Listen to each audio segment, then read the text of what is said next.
All praises, all praises. Hey, shalom family, most high in Christ bless. All right, about to get started. All right, we good over here, y'all? Hey, switch my screen. Yeah. All right. Okay, we just switched out readers like the pictures. All right, most high in Christ bless y'all. Shalom. All right, we're here on Wise Up Wednesdays. All right, I'm Captain Zakai. Today, my reader, Soldier Jabez. Okay, there you go. All right, so we started, I think, a few weeks ago. We did part 1 of this series, The Envy, Treachery, Wars, and the Chronicles of the Kings of Judah and Israel. The first part was Israel wants a king. All right, so we started off talking about how Israel wanted to be like the other nations. They wanted a king. They didn't want to necessarily just follow behind the Lord. They didn't want to do that. They wanted to be like everybody else. So the Lord came in, gave them a king, and then what? Things started to unravel for them, right? And then we ended off with Saul disobeying the word of the Lord, and then the Lord telling the priest Samuel that Saul was no longer going to be king, that he was going to choose somebody else. All right, and that's where we start. And so today's class is part 2, the rise of David. All right, the rise of David. All right, so we're going to start, y'all, in 1 Samuel. All right, make sure y'all taking notes. All right, we're going to dive a little deep into certain things. All right, but we're going to get it done. All right, the book of 1 Samuel, chapter 16 and verse 1. The book of 1 Samuel, chapter 16 and verse 1. And the Lord said unto Samuel, how long wilt thou mourn for Saul, seeing I have rejected him, and reigning over Israel? From reigning over Israel. Right. So Samuel the priest, he was very upset. You know, the fact that Saul was that he was going to be put away from being a king. He felt bad for Saul, right? He felt bad about it. So the Lord said, how long you going to mourn for this man? Right? Go ahead. Fill thine horn with oil and go. I will send thee to Jesse the Bethlehemite. Right. He said, I will send you to Jesse the Bethlehemite. Right. Go ahead. For I have provided me a king among his sons. Right. I have provided me a king from among his sons. So we're going to get into who Jesse is, right? Because Jesse, right, he's really the start of the kingdom as far as the kings reigning in Judah. Although Jesse himself was not a king, he gave birth to what? To David, right? That's David's father, right? So we're going to get into it a little bit, all right? Let me get the book of John, chapter 7 and verse 42. All right? John 7 and 42. The book of John, chapter 7 and verse 42. Hath not the scripture said that Christ cometh of the seed of David? Go ahead. And out of the town of Bethlehem, where David was? Right, out of the town of Bethlehem where David was, right? So remember, he said, I'm going to send you to Jesse the Bethlehemite, right? Because Jesse was in Bethlehem, right? So, of course, he had his children and they were in Bethlehem as well. I just wanted to make sure y'all see that, right? Go to the book of Luke, chapter 2. All right? Let's go to Luke, chapter 2. We're going to start in verse 1. We're going to read down to 7. The book of Luke, chapter 2 and verse 1. And it came to pass in those days that there went out a decree from Caesar Augustus that all the world should be taxed. Right. So everywhere where the Roman Empire was, right, everybody had to pay taxes. They had to pay tribute. All right, go ahead. And this taxing was first made when Cyrenius was governor of Syria. And all went to be taxed, every one into his own city. Go ahead. And Joseph also went up from Galilee. Right. And Joseph, right, went up from Galilee, right? This is Joseph, Christ's father, Christ's biological father. Okay. For those of you who probably might be watching for the first time and didn't know that Christ was not immaculately conceived, that Joseph is his actual biological father. He said that what? He raised up and left from Galilee. Go ahead. Out of the city of Nazareth. Into Judea. Go ahead. Unto the city of David. Unto the city of David. Go ahead. Which is called Bethlehem. It's called Bethlehem, right? Why is this important? Because Joseph is from the line of David. And what? They were all in Bethlehem, right? Go ahead. because he was of the house and lineage of David, There you go. Go ahead. to be taxed with Mary, his espoused wife, being great with child. Come on. And so it was that while they were there, the days were accomplished that she should be delivered. And she brought forth her firstborn son. And she brought forth her firstborn son. Come on. And wrapped him in swaddling clothes. And laid him in a manger, because there was no room for them in the inn. Right. So Christ was actually born in Bethlehem. Although we know Christ is from Galilee, because remember, they lived in Galilee. But they left to go to Bethlehem to do what? To make sure they pay taxes in the area where they were from. While they were there, Christ was born, right? In Bethlehem, right? This wasn't by a mistake. Some people say, oh, man, I happened to be going to the supermarket. I gave birth to the baby while I was in the car and all of that. No, this was the Lord doing that to make sure that everything remained orderly, right? The Lord is about that. He's about order, right? So you had Jesse from Bethlehem, all of the king. You're going to see as we read on. And then it turned out that Joseph from Bethlehem, and then Joseph what? His son, Jesus the Christ, right? In Bethlehem, right? So now let us go to Sirach 45:25. All right, Sirach 45 and 25, y'all. Come on. The book of Sirach, chapter 45 and verse 25. Come on. According to the covenant made with David, son of Jesse. Right, the son of Jesse. Go ahead. Of the tribe of Judah. Of the tribe of Judah. Come on. That the inheritance of the king should be to his prosperity. His alone. posterity alone. Meaning what? That the kingship should only be to the sons of Jesse. That's what this is talking about, right? So when the Lord said, I have picked me a king, go see Jesse the Bethlehemite, because I have picked a king from among his sons, that was the beginning of the line. That's why it says here that the inheritance of the king should be to his posterity alone. Meaning what?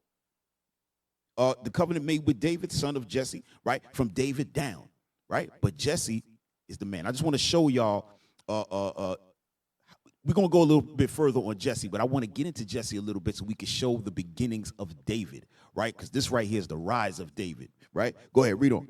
So the inheritance of Aaron should also be unto his seed. So then they went to explain it further, just like the king is going to be only to King David and Judah, that the priesthood should only be to Aaron and his sons, right? So this way you clear on what's being said, right? So now let's go to the book of Matthew, chapter 1, right?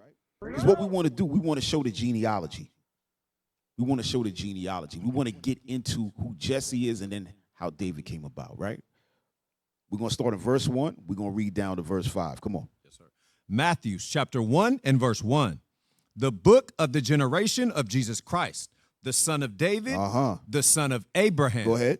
Abraham begat Isaac, and Isaac begat Jacob, and Jacob begat Judas and his brethren. Right. The Judas here is talking about Judah, right? But this is the Greek, the way you say Judah in Greek, Judas, right? So the Judas here is Judah and his brethren, meaning the other 11, right? Go ahead.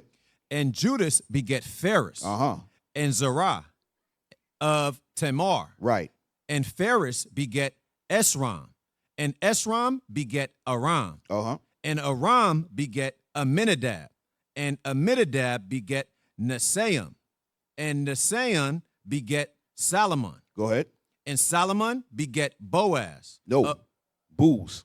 And Solomon begat Booz of Rechab, and Booz begat Obed of Ruth. Right. Go ahead. And Obed begat Jesse. And Obed begat Jesse. Right. So he just said Boaz. That is Boaz, but it says Booz here. I just want to make sure we read exactly what, but it is Boaz when we read in the Old Testament. We're about to go there now, right? So now it says what? And Salmon begat Booz of Rechab, and Booz begat Obed of Ruth, right? And Obed begat Jesse, right? So now this is the important part. We want to go back to when Jesse came out, right? So now let's go to the book of Ruth, right? We're going to touch on different things in this little series. So let's go to the book of Ruth. Let's see where it all began, y'all. Now, we know that the tribe of Judah, it already said, tribe of Judah started back. Jacob having his children, right, the 12 sons. So we know that part. But we want to deal with Jesse right now. We want to deal with Jesse right now. I could just find the book of Ruth. All right. So we're going to be in Ruth. We're going to start in verse 1, and we're going to read down. The book of Ruth, chapter 1 and verse 1. Now it came to pass in the days when the judges ruled that there was a famine in the land, and a certain man of Bethlehem, Judah, A certain man of Bethlehem, Judah, go ahead, went to sojourn in the country of Moab, he and his wife and his 2 sons. Right. So now we're looking in the book of Ruth. You see what it says right here in the beginning, y'all? It says, now it came to pass in the days when the judges ruled. So the book of Judges and Ruth is happening at the same time. All right. A lot of times when we read, we thinking, okay, once this book is done, then that means the next thing happened. Sometimes things are happening simultaneously. This right here is letting you know that it's happened simultaneously. Meaning at the time of the judges, this man left and went into the land of Moab. All right. It's important that we recognize these things when we read them. Go ahead. And the name of the man was Elimelech. Right. And the name of his wife was Naomi. And the name of his 2 sons was Mahalan and Chilion. Right. Ephrathites of Bethlehem, Judah. Uh-huh. And they came into the country of Moab and continued there. Go ahead. And Elimelech, Naomi's husband, died, and she was left and her 2 sons. Right. So Elimelech died. Naomi and her 2 sons were left. She was the widowed with her 2 sons. Go ahead. And they took them wives of the women of Moab. Right. And they took them wives of the women of Moab. Right. So now they're in this land of Moab. There's no other Israelites there. Right. They need to get married. So they married women of the other nations. Right. So now today, Moab, right, is current. The people of Moab are now today known as the Chinese. Right. So, hey, listen, brothers, can y'all go in the class content and bring up that stuff so we can read it? Because sometimes we say these things and it seems like we don't know what we're talking about. But the Moabites are the ancient name of the present day Chinese today. All right. So we want to bring up a couple things for you to see and read so you'll understand that as well. Right.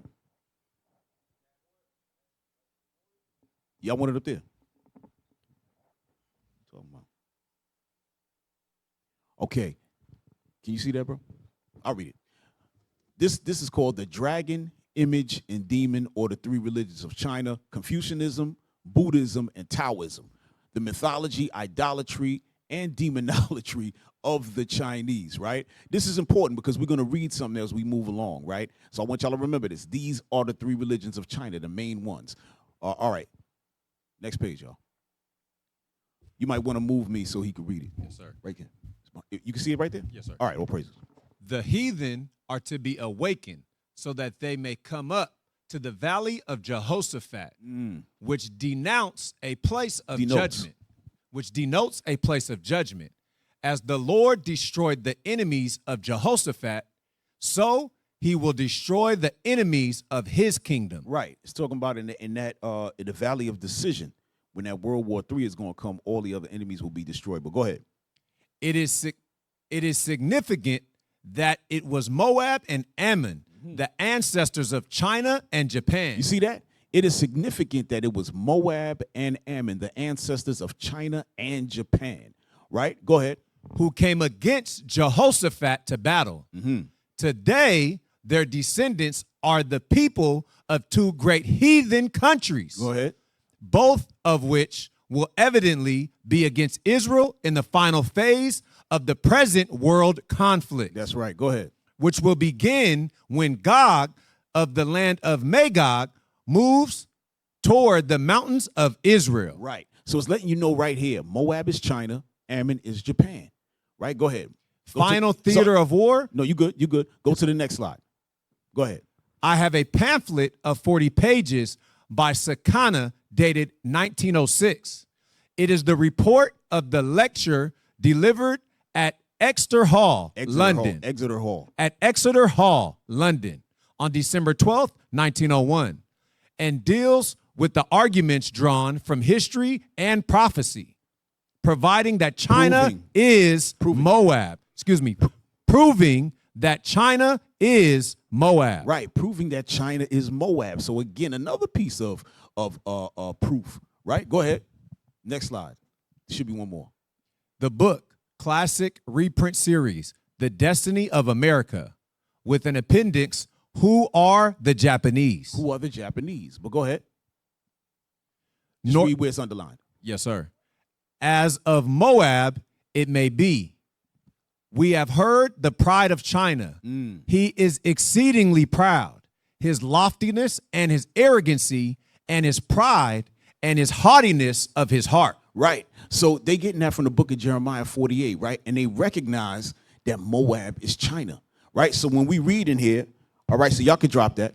When we read in here in the book of Ruth, and it says in verse 4, and they took them wives of the women of Moab, you got to already envision in your mind, what kind of women are these, right? So these women are today, presently, they would be Chinese. All right, so let's go. Let's go from there. We're back in our Ruth chapter 1. Read 4 again. The book of Ruth, chapter 1 and verse 4. And they took them wives of the women of Moab. The name of the one was Orpah. Uh-huh. And the name of the other, Ruth. Right.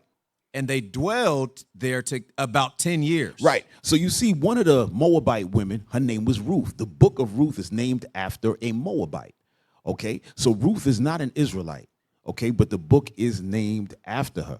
All right. So don't get crazy, y'all, and think like, oh, man, this means that Ruth and the Moabites and other nations could be saved. We're going to get to all that. All right. Read on. And Mahalan and Chilion died, also both of them. And the woman was left with her 2 sons and her husband. Then she arose with her Whoa. I'm sorry. And Mahalan and Chilion died, also both of them, meaning her 2 sons passed away. So remember, Naomi's husband had already passed away. She was a widow. She had the 2 sons, Mahalan, Chilion. They married Orpah and Ruth. Now the 2 sons died. Only thing left, Naomi and the 2 daughter-in-laws. Go ahead. Verse 5. And Mahalan and Chilion died, also both of them. And the woman was left with her 2 sons and her husband. Then she arose with her daughters-in-law, that she might return from the country of Moab. Right. So she was looking now to go back to what? To Bethlehem, Judah, where they were originally from. Because now there's nothing left for her. Her sons ain't there, nothing. She's just there in a foreign land with these daughter-in-laws who basically are no longer her daughter-in-laws. Go ahead.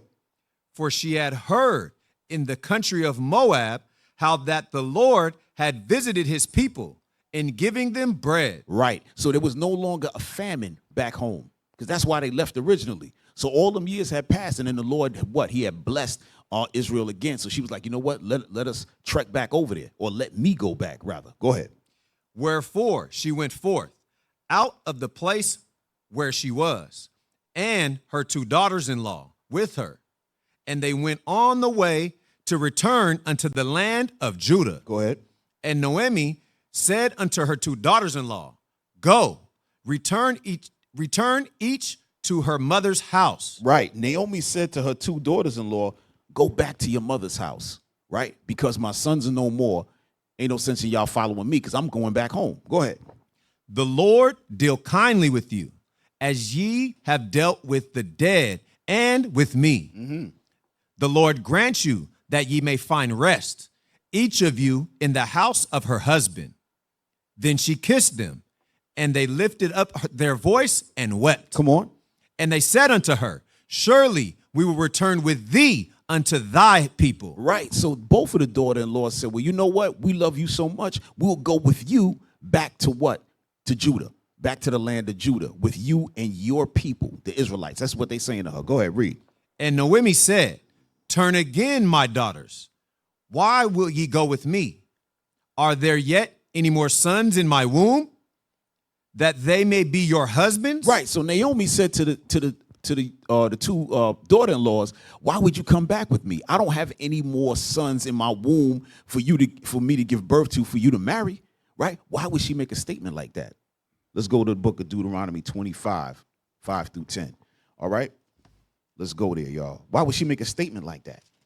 Because that don't make sense, right? To the average person, right? All right, we're going to be in Deuteronomy chapter 25 and verse 5. The book of Deuteronomy, chapter 25 and verse 5. If brethren dwell together, and one of them die, and have no child, the wife of the dead shall not marry without unto a stranger. Right. If two brothers are together, right? One of them died and he never had a child, then his brother is supposed to take his wife, right, and marry her. Go ahead. Her husband's brother shall go in unto her and take her to him to wife, and perform the duty of an husband's brother unto her. Right. We're going to read what that duty is. Go ahead.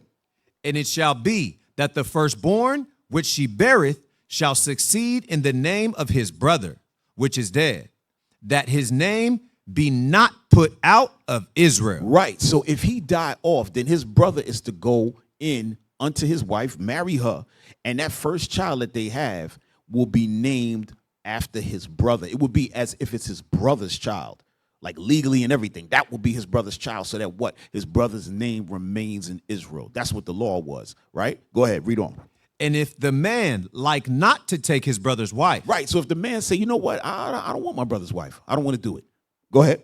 then let his brother's wife go up to the gate unto the elders and say, my husband's brother refuseth to raise up unto his brother a name in Israel. He will not perform the duty of my husband's brother. Right. The wife has to go now to the elders and say, this man refuses to marry me and raise up a child to his brother, right? The duty of a brother. Go ahead. Then the elders of his city shall call him and speak unto him.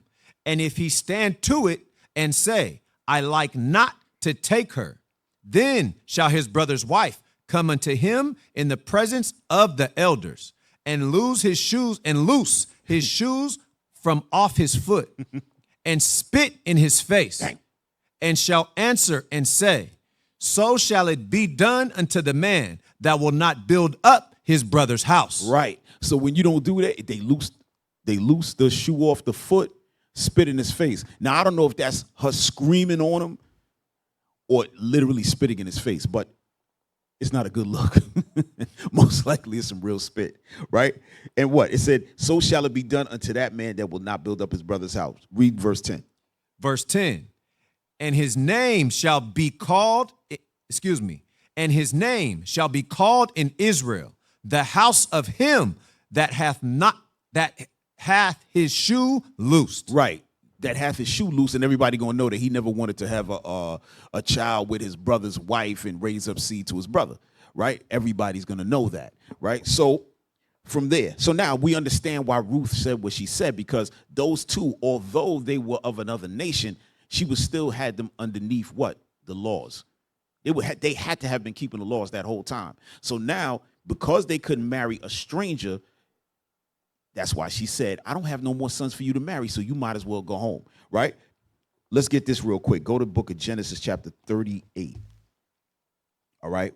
We're going to show you something, okay, that happened when one of the brothers had died, and then another brother was supposed to take his wife and raise up seed, but he didn't want to do that. Go ahead. Read from verse 1. Genesis chapter 38 and verse 1.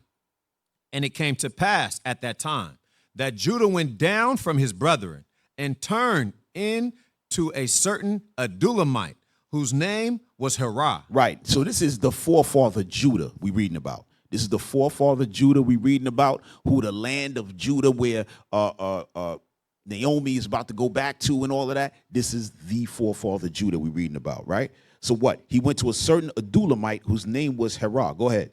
And Judah saw there was a daughter of a certain Canaanite whose name was Shua. Whose name was Shua. And he took her and went in unto her. Right. So he's seen this Hamite over there, and he loved her, right? He went in unto her. He laid with her. Go ahead. And she conceived and bare a son. And he called his name Go ahead. And she conceived again and bare a son. And she called his name Onan. Right. So he had two sons, one and one Onan, right? Or Onan. Go ahead. And she yet again conceived and bare a son, and called his name Shelah. And he was at Chezib when she bare him. And Judah took a wife for his firstborn, whose name was Tamar. Right. And Judah took a wife for his firstborn, whose name was Tamar. Go ahead. And Judah's firstborn, was wicked in the sight of the Lord, and the Lord slew him. Right, so the Lord put to death. Go ahead. And Judah said unto Onan, go in unto thy brother's wife, and marry her, and raise up seed unto thy brother. Right. So now, this is a beautiful thing right here what we're reading, right? Because the actual law that we read was in Deuteronomy, right? But this law was already in effect. Moses hadn't come along at this time, right? But it was already in effect, right? Letting you know that the laws had already been given down to our people. It was already verbally discussed, right? Orally, or oral dissemination of the law, right? And then later on, when Moses came, then everything had to be written down because our people was in Egypt for a long time. Our minds wasn't right. So we had to have it written down for us to see. But right here, you see that they were already practicing that law. All right, go ahead. Verse 9. And Onan knew that the seed should not be his. Right, so he knew that when he laid with the wife of his brother that first baby was not going to be his. Go ahead. And it came to pass, when he went in unto his brother's wife, that he spilled it on the ground. He spilled it on the ground. What did he spill on the ground? Sperm, seed. He spilled it on the ground. He didn't want it to be inside of her and what? So she could conceive. So he pulled out, right? He pulled out of there and let it hit the ground running. All right. And a lot of y'all brothers know about that. Y'all know about that. Y'all do that. You know what I'm saying? A lot of y'all practice that as a prophylactic, right? Sometimes y'all practice it as prophylactic. Sometimes y'all just do it because, you know, you just want to because it's pleasurable to you, right? But let's get back. Read that again, bro. And Onan knew that the seed should not be his. And it came to pass, when he went in unto his brother's wife, that he spilled it on the ground, lest that he should give seed to his brother. Go ahead. And the thing which he did displeased the Lord, wherefore he slew him also. So the Lord said, I'm going to put this man to death too. Because remember, if he did not want to do that for his brother, if he didn't want to raise up seed, remember what we read in the law, all he had to do was say so. That's all he had to do, but he was wicked. He went in there playing games, laid with the woman and pulled out, spilled it on the floor. He was a demon. So the Lord put him to death. Him and his brother got put to death because they was wicked, right? Those were the two first sons of the forefather Judah. All right, now let's get back. Let's go back to the book of Ruth, chapter 1, and we're going to start in verse 11, y'all. The book of Ruth, chapter 1 and verse 11. And Naomi said, turn again, my daughters. Why will ye go with me? Are there yet any more sons in my womb, that they may be your husbands?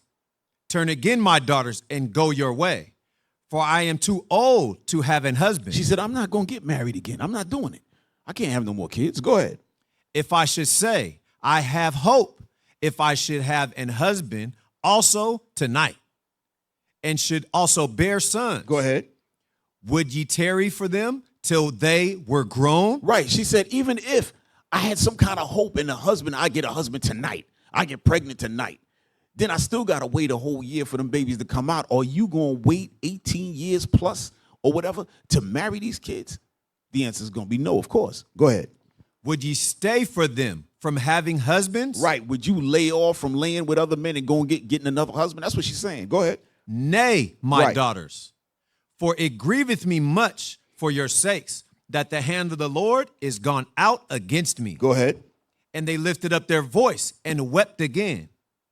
And Orpah kissed her mother-in-law. Right. And Orpah kissed her mother-in-law. Go ahead. But Ruth clave unto her. Right. So Orpah kissed her and said, all right, Mom, I'm going to leave and go back to I'm going to stay here in the land of Moab. I'm going to go back to my family. But what? But Ruth clave unto her. Right? Clave unto her, stayed with her. Go ahead.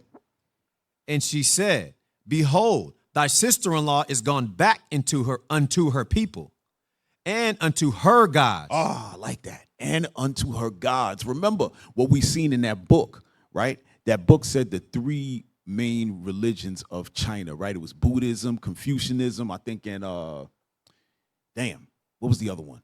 Buddhism, Confucianism, not Hindu. I forgot what the other third one was, right? But the point is, they had their own gods. Just like even now, they have their own religions. Back then, they had it as well. They had their own gods. She said, go back to your people and your gods. Because she know we about to go back to the land of Judah. We really doing this over there. All right, go ahead. And she said, behold, thy sister-in-law is gone back unto her people and unto her gods. Return thou after thy sister-in-law. Right, go with her too. Go ahead. And Ruth said, entreat me not to leave thee, or to return from following after thee. For whither thou goest, I will go. Wherever you go, I'm going. Go ahead. And where thou lodgest, I will lodge. Wherever you staying, I'm staying. Go ahead. Thy people shall be my people, and thy God, my God. Right. Your people shall be my people, and your God, my God. Right? So a lot of times people read this, Christians read this, and we're going to keep reading. They read this and say, this is when all nations were accepted with the Lord. Because Ruth, being not an Israelite, is now saying that your God will be my God. We're going to see if that's the case. All right, read on. Verse 17, where thou diest, will I die. Right. Go ahead. And there will I be buried. The Lord do so to me, and more also, if aught but death part thee and me. She said, listen, it's ride or die. Only death can break us apart. That's what she's saying. Go ahead. When she saw that she was steadfastly minded to go with her, then she left speaking unto her. Go ahead. So they two went they came to Bethlehem. And it came to pass, when they were come to Bethlehem, that all the city was moved about them. And they said, is this Noemi? Is this Naomi? Right? So they were saying to them, they said, damn, we ain't seen Naomi in a long time. This is her. That's what it was. Let's jump to chapter 2, y'all. What is today's class is what? The rise of David. What we talking about now? We talking about Jesse, the father. We're getting to it, y'all. Y'all pay close and take notes. All right. Go to chapter 2. We're going to start in verse 1. Yes, sir. Ruth, chapter 2 and verse 1. And Naomi and her kinsmen and Naomi had a kinsman of her husband's, a mighty man of wealth. A rich man. Go ahead. Of the family of Elimelech. And his name was Boaz. And his name was Boaz. That's what we read about in the book of Matthew, chapter 1, right? When it said booze. That's him right there, Boaz, a rich man of the family of Elimelech. Elimelech was Naomi's husband, right? So this is his near of kin, right? Go ahead. And Ruth, the Moabitess, said unto Naomi, let me now go to the field and glean ears of corn after him, in whose sight I shall find grace. And she said unto her, go, my daughter. So Ruth already seen, okay, wait a minute. Boaz is the near kin of what? Of her husband. So now, remember, her husband don't have no more brothers, so she's looking for now Boaz to get with. So she's saying, you know what? Let me get in his field and what? So I'm going to glean some ears of corn so he can see me. This is what's happening right here. Read on. And she went and came and gleaned in the field after the reapers. Go ahead. And her hap was too light on a part of the field belonging unto Boaz, who was of the kindred of Elimelech. Go ahead. And behold, Boaz came from Bethlehem and said unto the reapers, the Lord be with you. And they answered him, the Lord bless thee. Then said Boaz unto his servant that was set over the reapers, whose damsel is this? Right. He said, who is this? Right? Because they know they ain't never seen her around before, and they can tell she's not Israel. Right? They said, whose damsel is this? Right? Go ahead. And the servant that was set over the reapers answered and said, it is the Moabitess damsel that came back with Naomi out of the country of Moab. Go ahead. And she said, I pray you, let me glean and gather after the reapers amongst the sheaves. So she came and hath continued, even from the morning unto now, that she tarried a little in the house. Then said Boaz unto Ruth, hearest thou not, my daughter? Go not to glean in another field, neither go from hence, but abide here fast by my maidens. Right. So Boaz said, all right, well, stay here. You know what I'm saying? Because he heard she was working all day. He said, all right, she a good worker. Stay here with the rest of my maidens and work. Read. Let thine eyes be on the field, that they do reap, and go thou after them. Have not I charged the young men that they shall not touch thee? And when thou art athirst, go unto the vessels and drink of that which is drawn. And when thou art athirst, go into the vessels and drink of that which the young men have drawn. Right. He said, I've charged the young men that they shall not touch you. Meaning they're not going to mess with you. All right. Don't worry about it. Ain't nobody going to mess with you. Go ahead. Then she fell on her face and bowed herself to the ground and said unto him, why have I found grace in thine eyes, that thou shouldest take knowledge of me, seeing I am a stranger? Right. Seeing I am a stranger. Right. We're going to read all of this because it's going to be something important coming up. Go ahead. Read. And Boaz answered and said unto her, it hath fully been shown me all that thou hast done unto thy mother-in-law since the death of thine husband. She got a good report. Go ahead. And how thou hast left thy father and thy mother and the land of thy nativity, and art come unto a people which thou knewest not heretofore. Go ahead. The Lord recompense thy work, and a full reward be given thee of the Lord God of Israel, under whose wings thou art come to trust. Go ahead. Then she said, let me find favor in thy sight, my Lord, for that thou hast comforted me, and for that thou hast spoken friendly unto thine handmaid, though I be not like unto one of thine handmaidens. Right. Because I'm a Moabite. Because I'm not like the rest of them. Thank you for treating me kindly. That's what it is, right? Because Israel was getting into stuff with Moab. That we're going to touch on that some other time. Probably not in this particular part, right? But another part, we're going to deal with that, right? But read on. And Boaz said unto her, at mealtime, come thou hither, and eat of the bread, and dip thy morsel in the vinegar. So he's telling her to come eat, right? Go ahead. And she sat beside the reapers, and he reached her parched corn, and she did eat, and was sufficed, and left. And when she was risen up to glean, Boaz commanded his young men, saying, let her glean even among the sheaves, and reproach her not. Reproach her not, right? Because she was a Moabite. He said, reproach her not. That's why he said the young man ain't going to bother you, right? He told him, yo, leave her alone, right? They will reproach you not. So just go over there and handle that business. Read on. And let fall also some of the handfuls of purpose for her, and leave them, that she may glean them, and rebuke her not. And rebuke her not, right? Okay, let me see. Hold on. Stop there. Jump to verse 20. Verse 20. And Naomi said unto her daughter-in-law, blessed be he of the Lord, who hath not left off his kindness to the living and to the dead. Mm-hmm.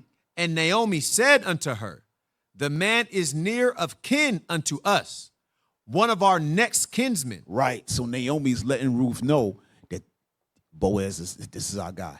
You know what I'm saying? Just keep doing what you're doing. This is what she's saying. All right. So now let's go to chapter 3. We're going to start in verse 1. All right. Ruth. We skipping through, y'all. Go ahead. Ruth, chapter 3 and verse 1. Then Naomi, her mother-in-law, said unto her, my daughter, shall I not seek rest for thee, that it may be well with thee? All right, let's pick up the reading. Let's go a little quicker. Go ahead. Yes, sir. And now is not Boaz of our kindred, with whose maidens thou wast? Behold, he winnoweth barley to the night in the threshing floor. Wash thyself therefore, and anoint thee, and put thy raiment upon thee, and get thee down to the floor, but make not thyself known unto the man, until he shall have done eating and drinking. Right. She said, get cleaned up, get your clothes ready, get fresh. That's what she's saying. Get fly. Right. And then what? Don't show yourself until when? Go ahead, read on. And it shall be, when he lieth down, that thou shalt mark the place where he shall lie, and thou shalt go in and uncover his feet, and lay thee down, and he will tell thee what thou shalt do. Right. Go ahead. And she said unto her, all that thou sayest unto me, I will do. Right. So Naomi gave her some strict instruction on how to get this man. Uncover his feet and lay by him. And he going to tell you what to do. Read on. And she went down unto the floor, and did according to all that her mother-in-law bade her. And when Boaz had eaten and drunk, and his heart was merry, he went to lie down at the end of the heap of corn. And she came softly and uncovered his feet and laid her down. And it came to pass at midnight that the man was afraid and turned himself.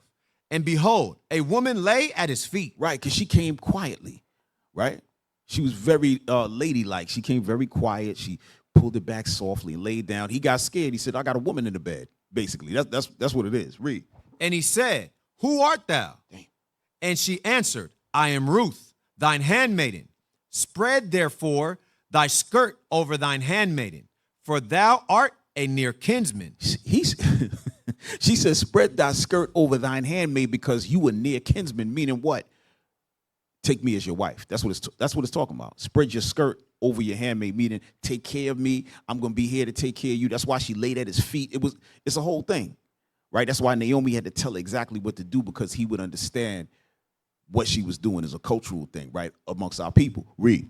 And he said, Blessed be thou of the Lord, my daughter, for thou hast showed more kindness in the latter end than at the beginning, inasmuch as thou followest not young men, whether poor or rich. And now, my daughter, fear not. I will do to thee all that thou requirest.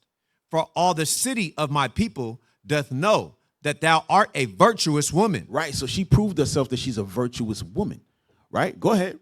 And now it is true that I am thy near kinsman. Howbeit, there is a kinsman nearer than I. Right. He says, so yes, it's true. I am a near kinsman, but there is somebody that's even more closer than me. Meaning what? That he's not in line to take her. So even though she's going to him and saying, oh, spread your skirt, he can't really take her. He said, there's somebody else. Read on. Tarry this night, and it shall be in the morning that if he will perform unto thee the part of a kinsman It says well. that if he will perform unto you the part of a kinsman, that's what we read in Deuteronomy, right? If you will perform the duty of a brother, right? The duty of a husband, I think it was duty of a brother to do what? To marry them and then bring forth seed. But here it's saying what? Part of a kinsman. If he will perform unto thee the part of a kinsman, because he's not the direct brother, okay? But it's the same thing. Go ahead. Let him do the kinsman's part. But if he will not do the part of a kinsman to thee, then will I do the part of a kinsman to thee. Then I'll step in. So if he doesn't want to take you, then I'll take you. But up until then, I can't tell you I'm going to take you right now. I can't. But I got to wait until he says no. Go ahead. He has the right of first refusal. Go ahead. As the Lord liveth, lie down until the morning. All right, cool. Jump to chapter 4, verse 1. The book of Ruth, chapter 4 and verse 1. Come on. Then Boaz up to the gate and sat him down there. And behold, the kinsman of whom Boaz spake came by, unto whom he said, Ho, such a one, turn aside, sit down here. And he turned aside and sat down. Right, so Boaz saw the man, and he said, come sit down here. Let me talk to you for a second. Go ahead. And he took 10 men of the elders of the city and said, Sit ye down here. And they sat down. Come on. And he said unto the kinsman, Naomi, that is come again out of the country of Moab, selleth a parcel of land, which was our brother Elimelech's. Right, so he had witnesses. He had 10 more men around as witnesses and said, hey, listen, our Elimelech, our kinsman, his wife Naomi is selling his part of land. Do you want it? Read. And I thought to advertise thee, saying, Buy it before the inhabitants and before the elders of my people. If thou wilt redeem it, redeem it. But if thou wilt not redeem it, then tell me that I may know. For there is none to redeem it besides thee, and I am after thee. But he said, I will redeem it.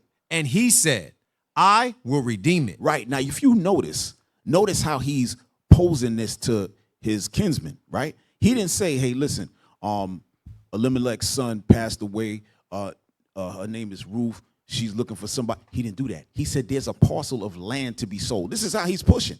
This is how he's pushing it. He ain't talking about her. He's talking about the land. So the brother said, I will buy it. Read. Then said Boaz, what day thou buyest the field of thine hand of Naomi, Of the hand of Naomi, go ahead. thou must buy it also of Ruth the Moabitess. Right. So he said, the day that you're going to buy this land, you actually buying it from who? Ruth. Meaning you got to take her. You got to take Ruth the Moabitess with you when you buy this land. Go ahead. The wife of the dead, to raise up the name of the dead upon his inheritance. Right. You got to do that work. You got to marry her, put a baby in, and that baby got to be raised up to the brother. I think it was, I can't remember if it was Chilion. It was Chilion. All right, go ahead. And the kinsman said, I cannot redeem it for myself. Oh, now all of a sudden he said, I can't redeem it for myself. This is crazy. Go ahead. Lest I mar mine own inheritance. Because he said, I might mar my own inheritance. Why is he saying that? Read on. Redeem thou my right to thyself, for I cannot redeem it. Right. He said, I can't redeem it. Remember, he ready to buy the land. But as soon as the woman is involved, the Moabitess, he said, no, I might mar my inheritance. Why is he saying that? Go to Deuteronomy chapter 7 and verse 3. Right? Because remember, y'all, this is a Moabite. That's why Boaz kept saying, oh, don't rebuke her, don't this, don't that, because Israel knew what it was. He said, I might mar my own inheritance if I marry this woman here. Read. The book of Deuteronomy, chapter 7 and verse 3. Come on. Neither shalt thou make marriages with them. Right. Neither shalt thou make marriages with them. Go ahead. Thy daughter thou shalt not give unto his sons, nor his daughter shalt thou take unto thy sons. Go ahead. For they will turn away thy son from following me, that they may serve other gods. So will the anger of the Lord be kindled against you and destroy thee suddenly. Right. So this was the law that was out there. You couldn't marry other nations. So you might be saying to yourself, then why did Ruth bring her back knowing that? But you got to remember, y'all, the book of Judges. Remember, this is happening at the same time of Judges. During that time, Israel was off the meter. They were gone. They were gone. They wasn't keeping no law. They just had some judges to judge situations, but they were gone. All right? So that's what it was. So now, that's what you're dealing with. You're dealing with kind of pretty much a lawless kind of time. Not fully, but it wasn't tight. So that's how come they were doing stuff like this, right? Watch this, y'all. Go to the book of Numbers, chapter 25. Real quick. Real quick, y'all. The book of Numbers 25. All right, we're going to read 1 through 4. Yes, sir. The book of Numbers, chapter 25 and verse 1. And Israel abode in Shittim, and the people began to commit whoredom with the daughters of Moab. See what it's saying here? It's calling it whoredom with the daughters of Moab. Now it's being called whoredom. And it's always going to be whoredom. It was even whoredom then when those sons were married to those women. It was whoredom then. Go ahead. And they called the people unto the sacrifices of their gods. Of their gods. The same ones we were reading about where Naomi said, go back to your people and your gods. The same ones. Go ahead. And the people did eat and bow down to their gods. And Israel joined himself unto Baal Peor. And the anger of the Lord was kindled against Israel. Go ahead. And the Lord said unto Moses, take all the heads of the people and hang them up before the Lord against the sun. Go ahead. That the fierce anger of the Lord may be turned away from Israel. He said all of those who got those Moabite wives, put them to death, cut their heads off and hang their heads up so everybody can see it. Read verse 5. Verse 5. And Moses said unto the judges of Israel, go ahead. Slay ye every one his men that were joined of Baal Peor. Right. So he said, everyone slay your men. What does that mean? Because you had men, what? Officers of 10, officers of 50, officers of 100, captains of this, so on and so forth. Any one of those men will fall in any one of your group. If that was your platoon, it was you with a man to put him to death. So if you had 3 men that you were over and they were part of your 100, they put to death. It was up to you. You was responsible for their death. That's what that meant right there. So when the brothers had slept with the women in Moab and not only married them, but then started doing what? What the scripture said not to do is to do what? To worship their idols. The Lord said, yo, we're going to put you to death. So this is why when you go back to Ruth, let's get back to Ruth. This is why the near kinsman said, before I mar my own inheritance. Like, I'm not dealing with it. I know she might be virtuous. They say she's a good woman. She got great report. She dealt well with our brother in Moab and all of that, but I ain't dealing with it. All right, read on. Verse 7, sir. Yes, sir. Ruth chapter 4 and verse 7. Now this was the manner in former time in Israel concerning redeeming and concerning changing, for to confirm all things. A man plucketh off his shoe. Remember that, right? Remember we read that in Deuteronomy that he had to loose his shoe. Go ahead. And gave it to his neighbor. And this was a testimony in Israel. Go ahead. Therefore the kinsman said unto Boaz, buy it for thee. So he drew off his shoe. Right.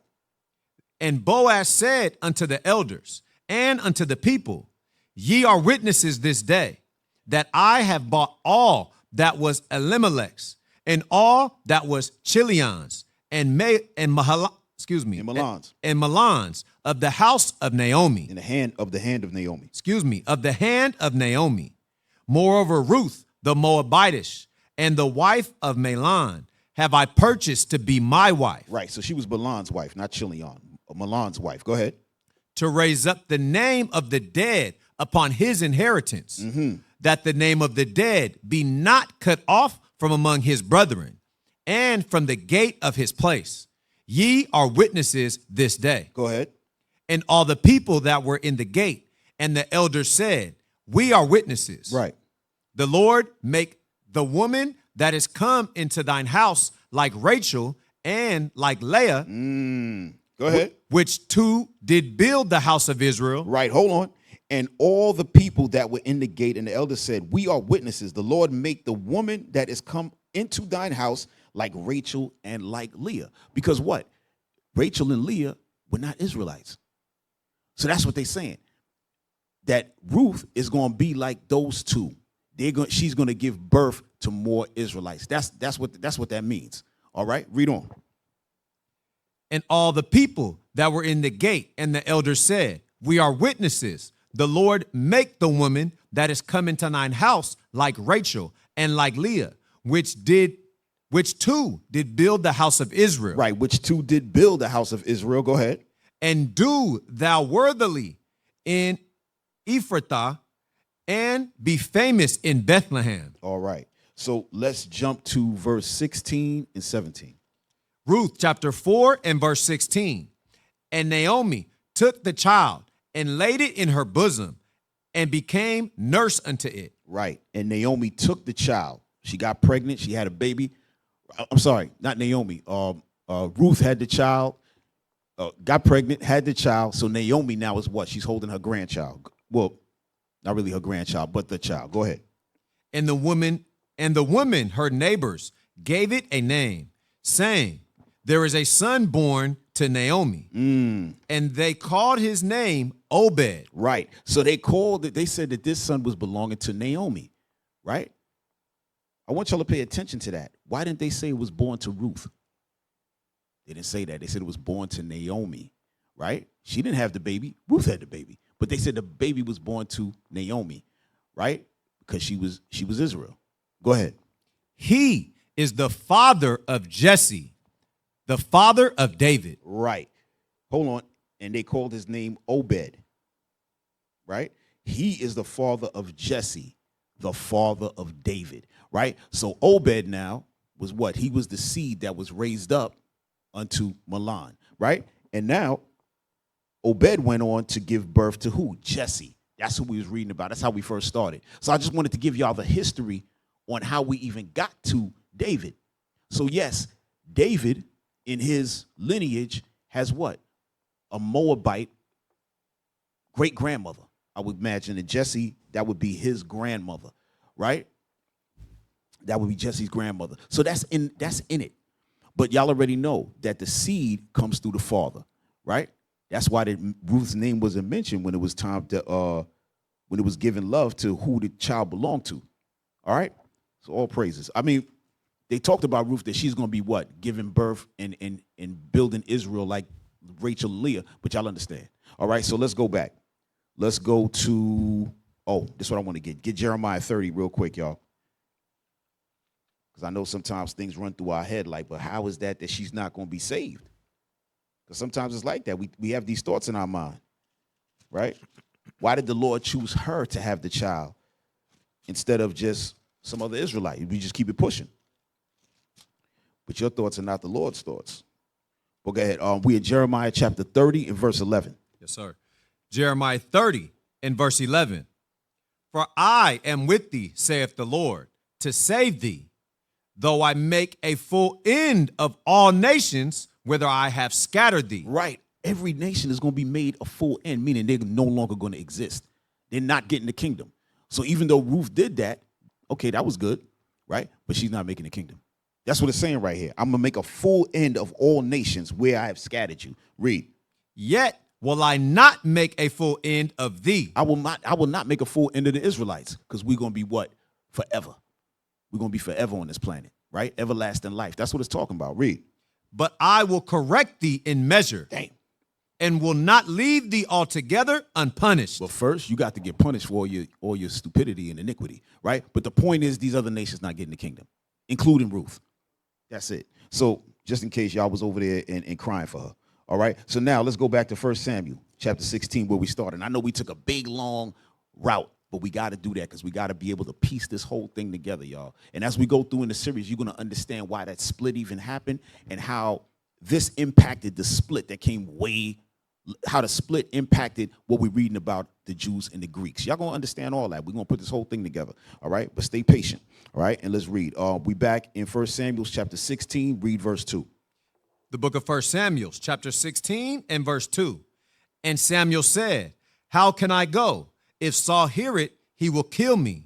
And the Lord said, take an heifer with thee and say, I am come to sacrifice to the Lord. Right. So now he's saying, if I'm going to see Jesse to get a new king, they're going to ask me where the hell you going. So the Lord said, no, you take a heifer and say that you're going to sacrifice. That's what he said. Read on.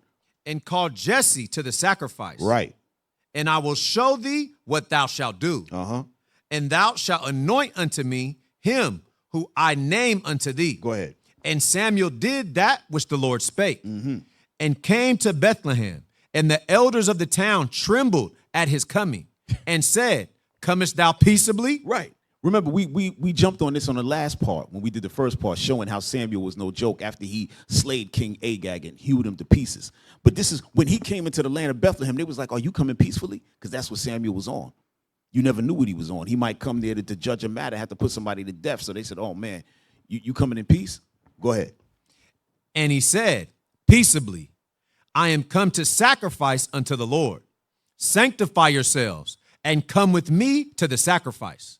And he sacrificed Jesse and his sons. He sanctified Jesse. Excuse me. And he sanctified Jesse and his sons and called them to the sacrifice. Go ahead. And it came to pass when they were come that he looked on Eliab and said, surely the Lord's anointing is before him. Right. So when he saw Eliab, that was one of Jesse's sons. He said, okay, this must be the guy. Remember, King Saul was real tall. King Saul was like the tallest guy in Israel. He had a certain look to him. So now Samuel is looking like that. He's trying to figure out, oh, this must be the guy. He looks like the king. Read on. But the Lord said unto Samuel, look not on his countenance. Right. Or on the height of his stature. Right, because he was a tall cat. He said, don't look at that. Don't look on the way he looks in the stat. He's a good-looking cat. And he's tall. Don't look at that. Read. Because I have refused him. Because that's not the guy I'm choosing. Read. For the Lord seeth not as man seeth. Right. For man looketh on the outward appearance, but the Lord looketh on the heart. Right. The Lord is reading the heart. Right. He's not looking at the outward appearance. He's looking at what? The heart. Read. Then Jesse called Abinadab and made him pass before Samuel. And he said, neither hath the Lord chosen this. No, he said not Abinadab either. Right? His spirit, that ain't the spirit I'm looking for. Right? He said, the Lord said, I'm looking at spirits. I'm not looking at the outward appearance. Go ahead, read on. Then Jesse made Shammah to pass by and said, neither hath the Lord chosen this. Read on. Again, Jesse made 7 of his sons to pass before Samuel. And Samuel said unto Jesse, the Lord hath not chosen these. Go ahead. And Samuel said unto Jesse, Are here all thy children? He said, are these all your sons? And he said, There remaineth yet the youngest, and behold, he keepeth the sheep. And Samuel said unto Jesse, Send and fetch him, for he will not sit down. For we will not sit down. Send and fetch him, for we will not sit down till he cometh hither. Right. Go ahead. And he sent and brought him in. Now he was ruddy, and withal of a beautiful countenance. Right. When it says he was ruddy, I mean he was youthful. He was young, right? Good shape and all of that. Young. And with all of a beautiful countenance. Go ahead. And goodly to look to. And the Lord said, Arise, anoint him, for this is he. Right. Anoint him, for this is he. Now he the youngest one, right? But the Lord said, this is the guy I'm talking about, right? Read on. Then Samuel took the horn of oil and anointed him in the midst of his brethren. And the Spirit of the Lord came upon David from that day forward. So Samuel rose up and went to Ramah. Mm-hmm. The Spirit of the Lord departed from Saul. But the Spirit of the Lord departed from King Saul. Go ahead. And an evil spirit from the Lord troubled him. Right. An evil spirit from the Lord troubled him. Remember, it don't say evil spirit from Satan. It don't say that. An evil spirit from the Lord. All right. Get Isaiah 45:7 real quick. All right. We got to recognize this, y'all. We have to understand the power that we're dealing with. All right. Just like in the book of Job, remember, Satan had to go and ask permission to touch Job. He couldn't just touch him. Right. That's why it says an evil spirit came from the Lord. Right. Go ahead. Read that. The book of Isaiah, chapter 45 and verse 7. I form the light. I form the light. And create darkness. And create darkness. I make peace. I make peace. And create evil. And create evil. I, the Lord. I, the who? I, the Lord. I, the Lord. Do all these things. Do all these things. So when you see that evil coming, that's the Lord, right? Nothing can happen without the sanctioning or the permission of the Heavenly Father, Jesus the Christ. Can't happen. All right? Give me Psalm 78 and 49.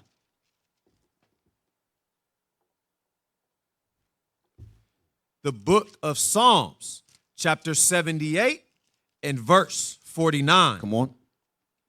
He cast upon them the fierceness of his anger, wrath and indignation. Go ahead. And trouble by sending evil angels among them. Evil angels among them. The Lord, he sent the evil angels among them. So this is the same evil. That's what? That evil spirit that came on Saul. That's what we're talking about, right? So that's the Lord who sent that. So just in case you're thinking the Lord sent it, yeah, the Lord sent it. Okay? So now, let us get back to 1 Samuel 16, jump back to 15.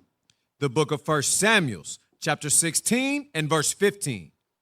And Saul's servant said unto him, Behold now, an evil spirit from God troubleth thee. Right, so the servants saw that straight up. They already knew that was from the Lord. They said the evil spirit is on you, bro. Go ahead. Let our Lord now command thy servants, which were before thee, to seek out a man who is a cunning player on an harp. And it shall come to pass, when the evil spirit from God is upon thee, that he shall play with his hand, and thou shalt be well. So they said, let's get a skilled musician up in here to do what? To play the harp, to calm you down, to get that spirit off of you, right? To put that good spirit of music, right? Go ahead. And Saul said unto his servants, Provide me now a man that can play well, and bring him to me. Go ahead. Then answered one of the servants and said, Behold, I have seen a son of Jesse, the Bethlehemite, that is a cunning playing. That is cunning and playing. That is cunning in playing, and a mighty valiant man, a man of war, and prudent in matters, and a comely person. And the Lord is with him. Right. So they said, listen, we saw one of the sons of Jesse. This guy can play. This guy can play. He's valiant. He's a man of war. And what? And he's comely, meaning he's a good-looking guy, right? He's a good-looking overall individual. He could be around us. That's what they're saying. He knows how to behave himself. That's really what this is going into. Go ahead. Wherefore Saul. And the Lord is with him. I'm sorry. And God is with him. That's the main part. So they know that if his spirit is right, when he plays that music, That's going to calm down the spirits. That's going to make that good spirit come on them, the godly spirit. All right, come on. Wherefore Saul sent messengers unto Jesse and said, Send me David thy son, which is with the sheep. And Jesse took an ass laden with bread and a bottle of wine and a kid. A goat. Go ahead. And sent them by David his son unto Saul. Come on. And David came to Saul and took before him. It stood before him. And stood before him. And he loved him greatly. And he became his armor bearer. Right. So Saul got to love David. He said, man, this is a good kid right here. I love him. Right. He made him his armor bearer. Go ahead. And Saul sent to Jesse, saying, Let David, I pray thee, stand before me, for he hath found favor in my sight. Right. He told the father, Jesse, hey, listen, let David stay with me. You know what I mean? He's a good guy. Come on. And it came to pass, when the evil spirit from God was upon Saul, that David took an harp and played with his hand. So Saul was refreshed and was well, and the evil spirit departed from him. Right, and the evil spirit departed from him, right? So now David is in the picture, y'all. David is now in the picture, right? He's the armor bearer, and he's next to Saul. Okay, so now we're going into chapter 17, right? What's today's class? The rise of David. We about to witness this thing. All right, come on. The book of 1 Samuel, chapter 17 and verse 1. Come on. Now the Philistines gathered together their armies to battle, and were gathered together at HAAWK, and belongeth to Judah, and pitched between HAAWK and Azkah, and in Adullam. Oh man, this you just tore everything up. Let me read that, y'all. This man going crazy in here. And were gathered together at Shoka, which belongeth to Judah. So that land belonged to the tribe of Judah, right? And pitched between Shoka and Azekah in Ephes Dammim. Okay, read on. And Saul and the men of Israel were gathered together and pitched by the valley of Elah, and set the battle in array against the Philistines. Right, so Saul and the soldiers were getting ready to fight the Philistines. Go ahead. And the Philistines stood on a mountain on the one side, and Israel stood on a mountain on the other side. And there was a valley between them. Right, so Israel is up on a mountain, the Philistines are up on a mountain, and there's a valley in between. So they got to come down and meet each other in the middle. Go ahead. And there went out a champion out of the camp of the Philistines. And there went out a champion out of the camp of the Philistines, y'all. Come on. Named Goliath. Right, named Goliath. We all know about him. Go ahead. Of Gath, whose height was 6 cubits and a span. Stop right there. Whose height was 6 cubits and a span, right? So a cubit is 1.5 feet, right? 1.5 feet, 1 cubit. So that means, and a span is 9 inches. So if you say that he was 6 cubits, I think that's what they said, right? 6 cubits, that'll get you 9 feet, 9 inches, right? So Goliath was 9 feet, 9 inches tall. This man was a complete monster. This is not Shaquille O'Neal. This is not even Manute Bol, right? There's not even them guys. And they 7'7", Manute Bol. 9'9", complete monster, right? What I want to get into a little bit is where it says he came from Gath. Remember, it said Goliath of Gath. I want to get into a little bit of that history and that lineage of Goliath, right? We're reading about the rise of David, but we're going to take these opportunities to do what? To get the history on all the stuff, right? To just get little details, y'all, to help us, right, in our studies. So when y'all read back through this, y'all and y'all reading certain things, now you're going to be able to click and say, oh, yeah, he's from this, he's from that. You're going to be able to put the scriptures together, all right? So now, let us go to the book of Numbers, chapter 13. Let's go to Numbers 13, y'all. All right, what we talking about? Gath, Goliath, the giant. We're going to get a little bit of information. Numbers 13, we're going to go 1 through 3, and then we're going to jump. Yes, sir. The book of Numbers, chapter 1 and verse 13, the book of Numbers, chapter 13 and verse 1. And the Lord spake unto Moses, saying, Send thou men, that they may search the land of Canaan, which I give unto the children of Israel. Right. Of every tribe of their fathers shall ye send a man, every one a ruler among them. And Moses, by the commandment of the Lord, sent them from the wilderness of Pharan. All those men were heads of the children of Israel. Right. So the Lord said, go to the land of Canaan. Right. Canaan is what? The land of Ham. Right. That's the Hamites land, the so-called Africans. The Lord said, go into that land and spy it out. Right. Jump down to verse 21. We're going to read 21 and 22. Yes, sir. Verse 21. So they went up and searched the land from the wilderness of Zin to Rahab, as men come to Hamath. Come on. And they ascended by the south and came unto Hebron, where Ermon, Shishai, and Talmai, the children of Anak were. Right. Hold on. The children of Anak. Right. So we just mentioned them. Ahiman, Shishai, and Talmai, the children of Anak were. That's where they went. Go ahead. Now Hebron was built 7 years before Zoan in Egypt. So I want us to focus on the children of Anak. The children of Anak. Jump down to verse 30 through 33. Verse 30. And Caleb stilled the people before Moses and said, let us go up at once and possess it, for we are well able to overcome it. Right. So Caleb said, hey, listen, we well able to overcome it. Go ahead. But the men that went up with him said, we be not able to go up against the people, for they are stronger than we. Go ahead. And they brought up an evil report of the land, which they had searched unto the children of Israel, saying, the land that which we have gone to search it is a land that eateth up the inhabitants thereof. Come on. And all the people that we saw in it are men of great stature. Right. They said that land, it eats people up. And the men we saw in there are of great stature, meaning they are big. Read. And there we saw the giants. We saw the giants. Go ahead. The son of Anak. The sons of Anak. Right. That's what we read about in verse 22.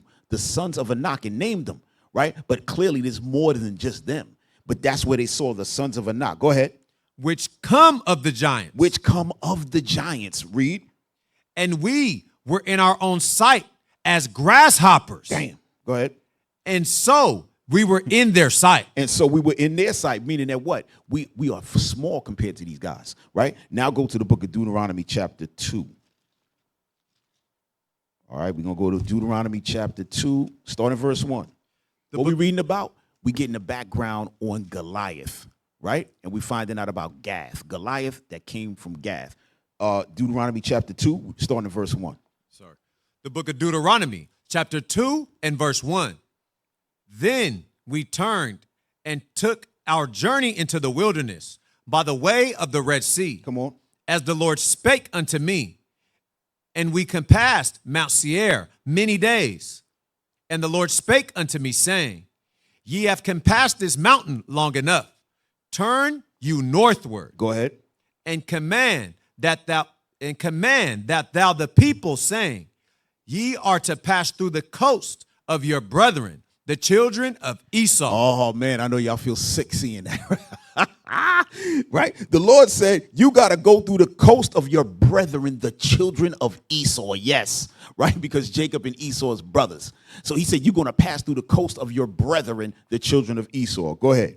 Which dwell in Seir. Right. And they shall be afraid of you. Uh-huh. Take ye good heed unto yourselves, therefore. Right. Take good heed of yourselves. Because when people get afraid, they want to fight. They feel challenged. They want to do something. This is what the Lord is saying. So take good heed of yourselves. Read. Meddle not with them. Don't play with them. For I will not give you of their land. You're not going to get Mount Seir and all of that. So don't even go through there with your, just keep going. Read. No, not so much as a foot breadth. Do not put your foot in that land at all. Go ahead. Because I have given Mount Seir unto Esau for a possession. Go ahead. Ye shall buy meat of them for money, that ye may eat.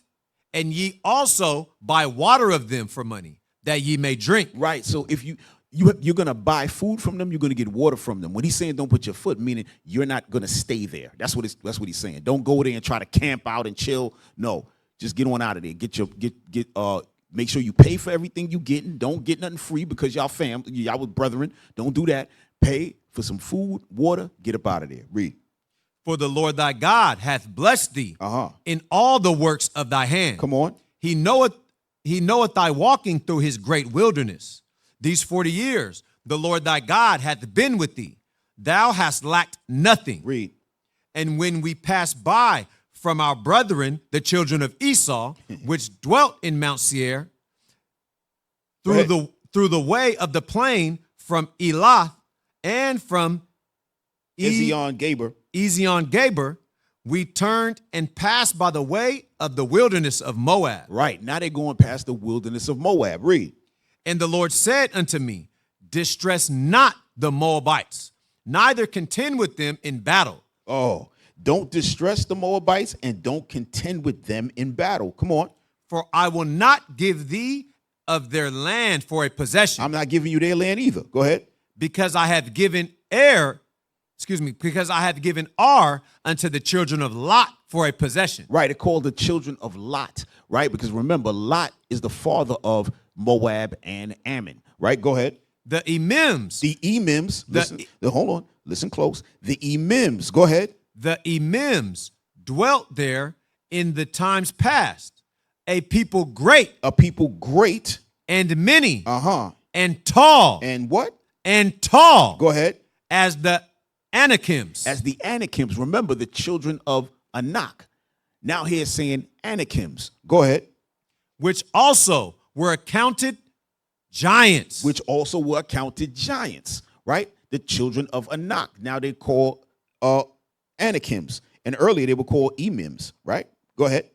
As the Anakims. Uh-huh. But the Moabites called them Emims. Right, but the Moabites call them Emims, right? Because just like every language is going to have their way of saying a name of something, right? They may call that, it's not really it's a transliteration, right? Where it's not going to be spelled the same, but it means the same thing, right? So now, let's jump to verse 19. Deuteronomy chapter 2 and verse 19. Go ahead. And when thou comest nigh over against the children of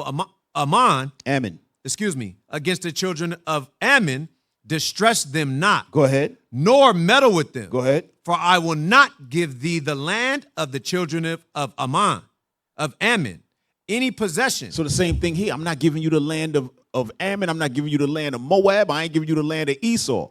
Go ahead. Because I have given it unto the children of Lot for a possession. Read on. That also was accounted land of giants. That also was accounted a land of giants. Go ahead. Giants dwelt therein in old time. Uh-huh. And the Ammonites called them Zazumims. Right. So now the Ammonites call them Zamzumims. Remember, the Moabites called them Emims. They're calling them Zamzumims. Read verse 21. Verse 21. A people great. A people great. And many. And many. And tall. And tall. As the Anakims. As the Anakims. Right? Go ahead. But the Lord destroyed them before them, and they succeeded them, and dwelt in their stead. Right. Now go to the book of Joshua 11. Let's go to Joshua chapter 11, y'all. All right, take notes, y'all. Take notes. Put it together. Precept must be upon precept, right? It says Joshua 11, start in verse 21. Yes, sir. The book of Joshua, chapter 11 and verse 21. Come on. And at that time came Joshua and cut off the Anakims. Right. And at that time came Joshua and cut off the Anakims. Come on. From the mountains of Hebron. Come on. And now remember, when we were reading before in Numbers, right, 13, Joshua was saying we could take them. Right? He saw them, but he wasn't afraid, but everybody else was afraid. Right? So now the battle was on. Right? And at that time came Joshua and cut off the Anakims, meaning what? The sons of Anak. That's what we read about in Joshua 13. Go ahead, read. From Debir. Uh-huh. From Anab. Yep. And from all the mountains of Judah. Come on. And from all the mountains of Israel. Come on. Joshua destroyed them utterly with their cities. Verse 22. Verse 22. There was none of the Anakims left in the land of the children of Israel. Right. There was none of them left in the land of the children of Israel. Now it's being called the land of the children of Israel when it was Canaan before. Remember that. But now Israel went in there, they did what they had to do, so now it's being called the land of Israel. There's no more Anakims or sons of Anak in that land. Read on. Only in Gaza. Only in Gaza. Go ahead. In Gath. In where? In Gath. Right. So those giants, they were only left in Gaza, in Gath, and where else? And in Ashdod there remain. Right. So now we know who those sons of Anak, that is Goliath's people. This is where he came from. You can see how Goliath's people was. He wasn't a guy that was just born of some regular people. He just happened to be big. He came from a whole family of giants, y'all.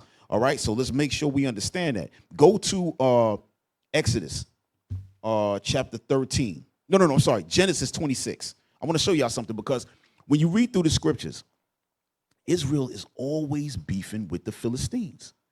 Always. Even today, right? Oh, man, I got to show y'all a couple of things. First of all, before I say what I'm going to say, let's get Genesis 26. I feel like I left something out that I wanted to bring out, too. I left something out. No, I didn't. I think I'm going to get it later. Genesis 26, start at verse 11. The book of Genesis, chapter 26 and verse 11. And Abimelech charged all his people, saying... Whoa. Hold on. I'm sorry, y'all. I think I wrote down the wrong scripture. I wrote down the wrong thing. Go to Exodus 13:17.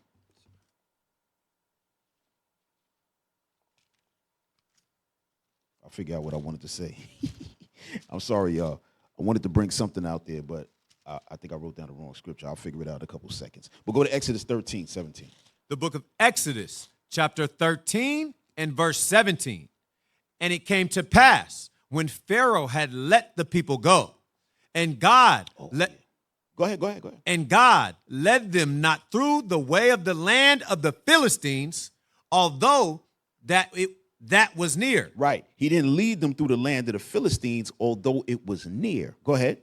For God said, lest peradventure the people repent when they see war, and they return to Egypt. Right, because he said if they go through there, right, then what? The Philistines might want to fight them. They're going to get scared and want to go back to Egypt. I just remembered what I want now. Let's go back to Genesis. Hold on.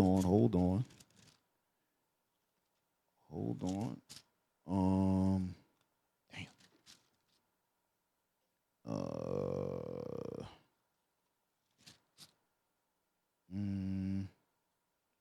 Hold on. I just got the wrong. Hey, y'all, where was it that, remember Isaac was with his wife and the king of the Philistines saw her, a wife for Isaac. All right, we getting there. Somebody find that for me real quick. I got to show y'all this. 26 and 8, is that what it is? Oh, yeah, there we go. Thank you, bro. I don't know what the hell I had written down. What I had there? 11. Why I do that? All right. Give me verse 8. That's Genesis 26 and verse 8. All praises, brothers. The book of Genesis, chapter 26 and verse 8. Now, I want to show y'all something, right? So now, this is Israel is not even a nation yet. This is Isaac, right? The father of Jacob, right? So we're about to read something. I'm going to show y'all something. Go ahead. And it came to pass, when he had been there a long time, that Abimelech, king of the Philistines, right? Abimelech, king of the Philistines, go ahead, looked out at a window and saw, and behold, Isaac was sporting with Rebekah, his wife. Right, so Isaac was taking a nice stroll with Rebekah, his wife. He was sporting her, right? That's like when husband, you or your wife get done up, right? And you go out, you feeling good about life. You go, my wife look good, I look good. We outside, we rolling. That's what's happening right now, right? So he looked outside, the king looked out and saw that. Read. And Abimelech called Isaac and said, behold, of a surety she is thine wife. And how sayest thou, she is my sister? Right, because earlier he saw them and he said, yo, who is this? But Isaac was scared, so he said, this is my sister. He didn't say it was his wife. He said, it's my sister, because he didn't want to get killed for her. He didn't want them to want to put him to death because he's in another land. Read. And Isaac said unto him, because I said, lest I die for her. And Abimelech said, what is this that thou hast done unto us? one of the people might lightly have leaned with with thy wife, and thou shouldest have brought guiltiness upon us. Right. So Abimelech said, man, why you tell us that? Because one of these brothers, one of these men, one of my men might have lightly laid with her. I like the way he put that, lightly, meaning they wouldn't have thought nothing of it. They're going to talk to her and lay her down. Why? Because maybe the fear would have been so great that she might not even said that I'm married to this man. Because remember, Isaac already put the fear on her that, man, if they find out you my wife, they might kill you. So maybe she might let it go down. He said, why would you do that? Because we might have lightly laid with her, right? And did what? And brought guiltiness upon us. So look, even the other nations knew that adultery was wrong. Y'all see that? Even they understood that. So we don't have no excuse about, oh, man, the spirit came on me. Yo, listen, adultery, that's out the window. Even the other nations knew that. Go ahead, read on. And Abimelech charged all his people, saying, he that touches this man or his wife shall surely be put to death. Go ahead. Then Isaac sowed in that land. Right, because Isaac was now living in that land with the Philistines. All right, this is important what we're about to read. Isaac is living in that land. So he said he sowed in that land, meaning what? He's now planting, he's got crops and farm and all that. Read. And received in the same year 100-fold. Man. And the Lord blessed him. Come on. And the man waxed great and went forward and grew until he became very great. Come on. For he had possession of flocks and possessions of herds and great store of servants. And the Philistines envied him. And they envied him because he was blowing up right under their nose. They said, damn, we let this man in here. He getting more than us. Read. For all the wells which his father's servants had digged him in the days of Abraham his father, the Philistines had stopped them and filled them with earth. Right, so all the wells that he had, the Philistines stopped up the wells and filled them with earth, right? Because they wanted to stay, they was envious, they was angry. They said, nah, man, come on, this dude getting too much money out here. He's doing too well. Let's fill up them wells with water. Dead him. Read. And Abimelech said unto Isaac, go from us. He said, remember, Abimelech said, listen, anybody touch this man or his wife, y'all getting put to death. Now Abimelech is saying, leave us, man. Get out of this land. Go ahead. For thou art much mightier than we. Because now y'all are mightier than us. Read. And Isaac departed thence and pitched his tent in the valley of Gerar. And dwelt there. Come on. And Isaac digged again the wells of water. Go ahead. Which they had digged in the days of Abraham his father. For the Philistines had stopped them after the death of Abraham. And he called their names after the names by which his father had called them. Right. And Isaac's servants. We good on that. But I want to show y'all how we were kicked out of that land. That's when the little percolation of the beef was just kicking off out of envy. So that's why the Lord said, do not go through the land of the Philistines, because remember, they already were saying we were mightier than them. So now they see us trekking through with all these people, they're going to want to fight. And he didn't want that fear to come on Israel so that they run back into Egypt. All right, so I just wanted to show y'all that. Okay, so now let's go to the book of Judges, chapter 3. We talking about the rise of David, but we going into the background, y'all. We're going into the background of all of this, seeing where things started from. It's important. Judges chapter 3, verse 31. Come on, let's read quick. The book of Judges, chapter 3 and verse 31. And after him was Shamgar, the son of Anath. Right, Shamgar, Israelite, the son of Anath. Go ahead. Which slew the Philistines, 600 men and an ox goad. No, with an ox goad. Which slew the Philistines, 600 men with an ox goad. And he also delivered Israel. Right. So an ox goad is like this stick with a like a spike or something at the end, and they use that to move the ox around. Right. So he had that in his hand, and he killed 600 Philistines. Why am I showing you this? This is before David's time. This is before Saul's time. Right. But the wars with the Philistines had already started. This man killed 600 Philistines.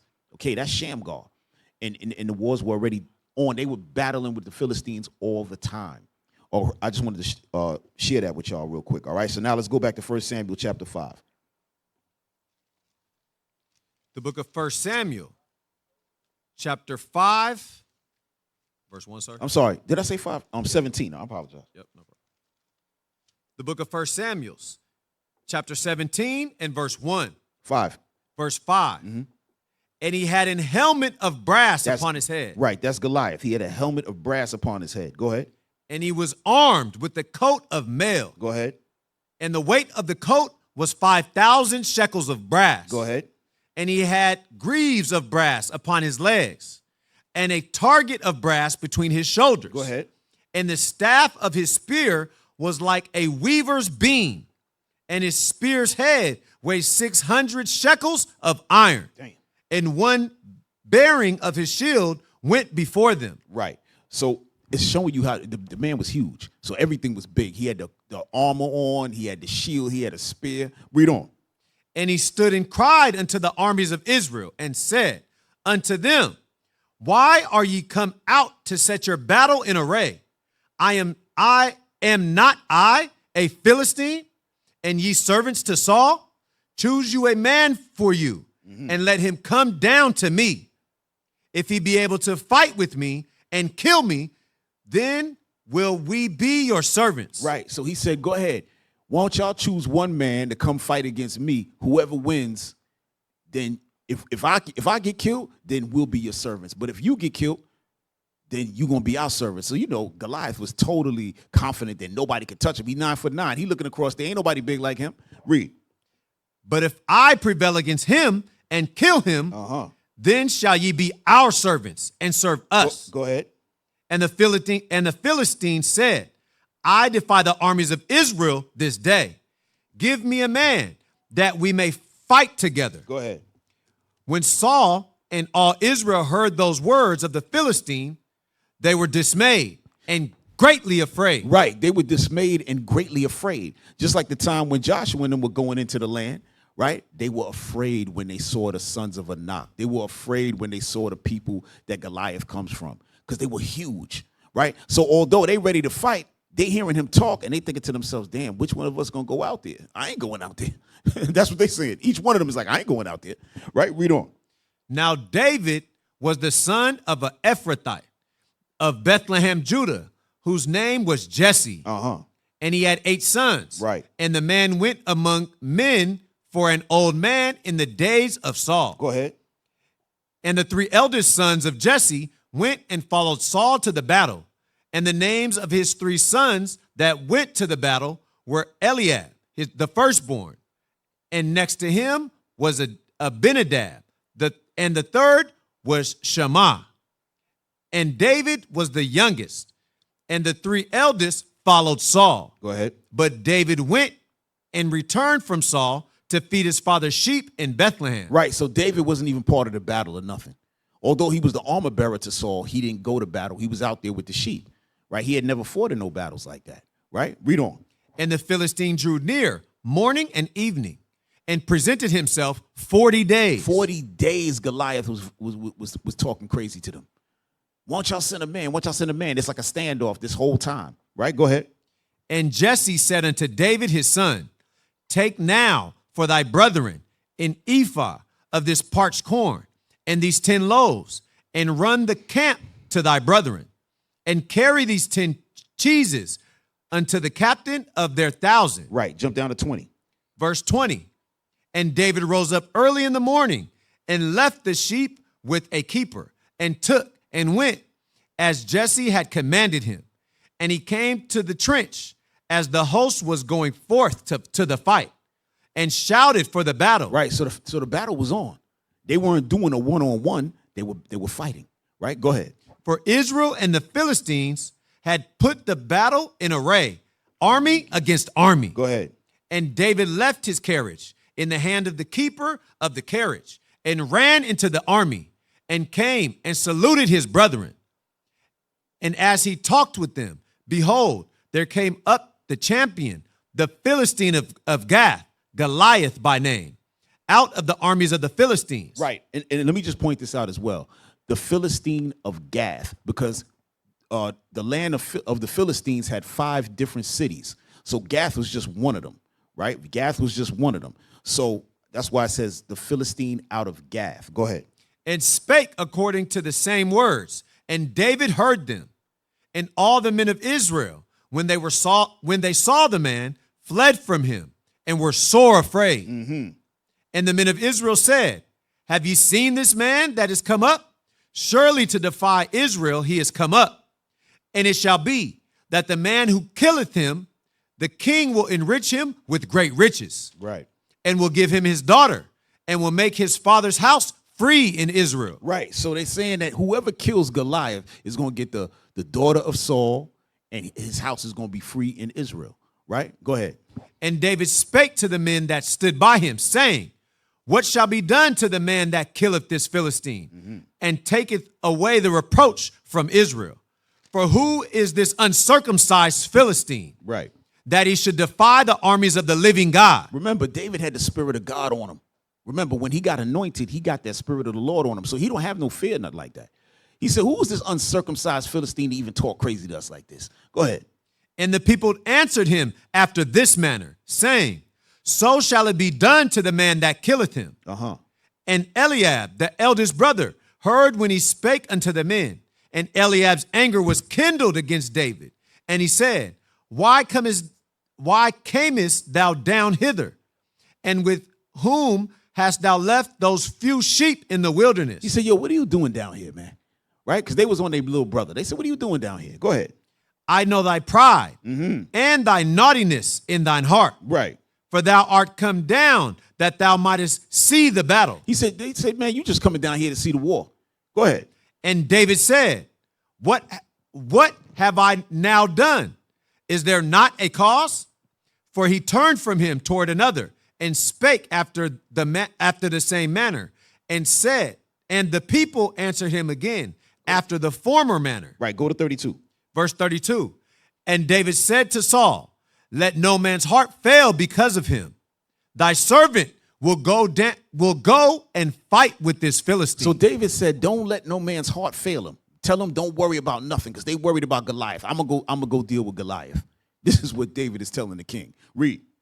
And Saul said to David, thou art not able to go against this Philistine to fight with him, for thou art but a youth, and he a man of war from his youth. Right. He said, you just a youth. This is a man of war from his youth, meaning he got massive amounts of experience of killing.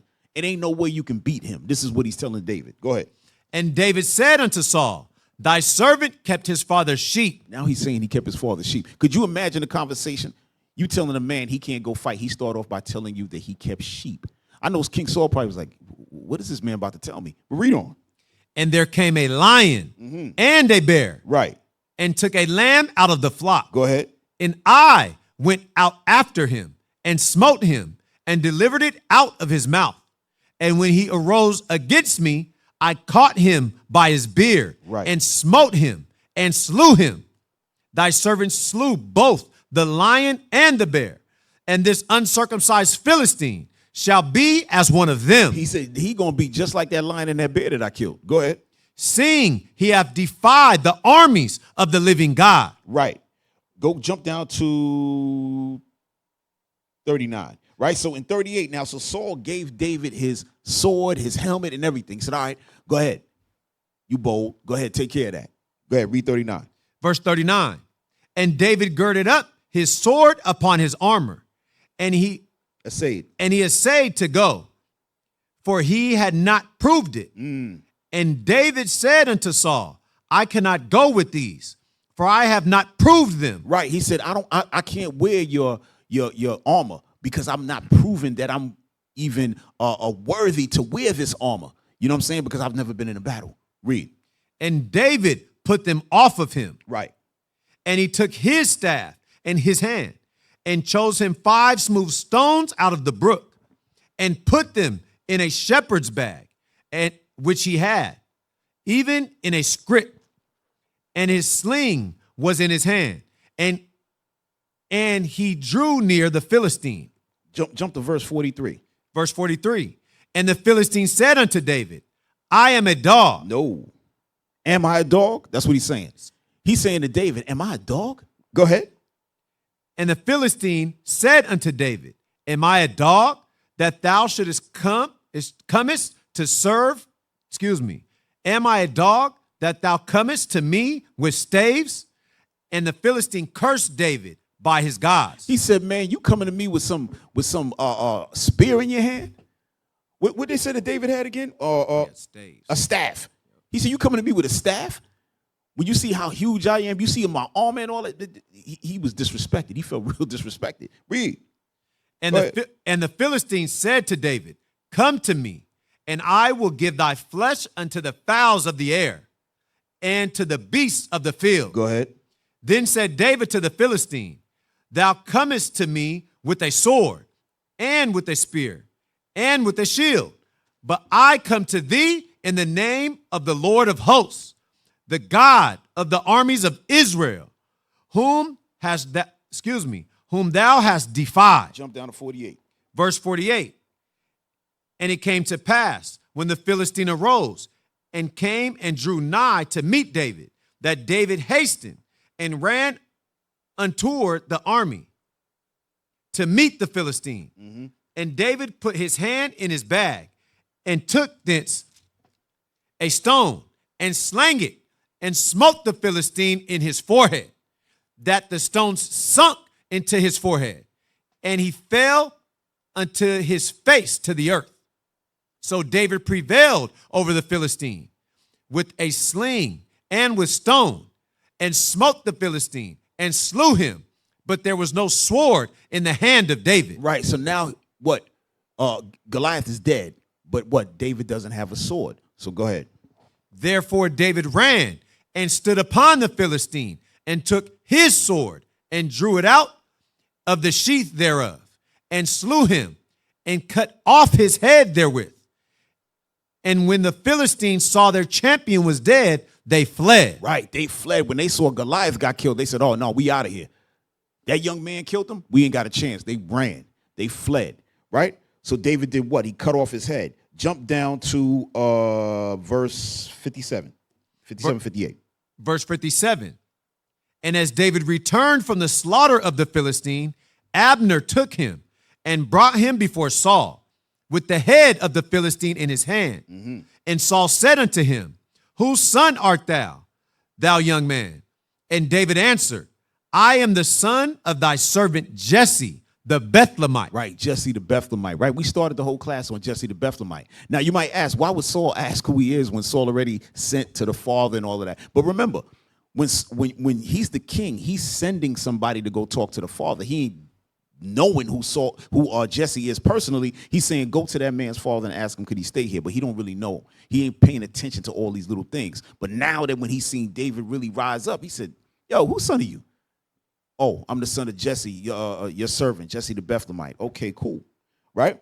So now we're going to go to 18, right? Samuel's 18. We ain't got that much more left, y'all. 1 Samuel's 18, 1 through 9.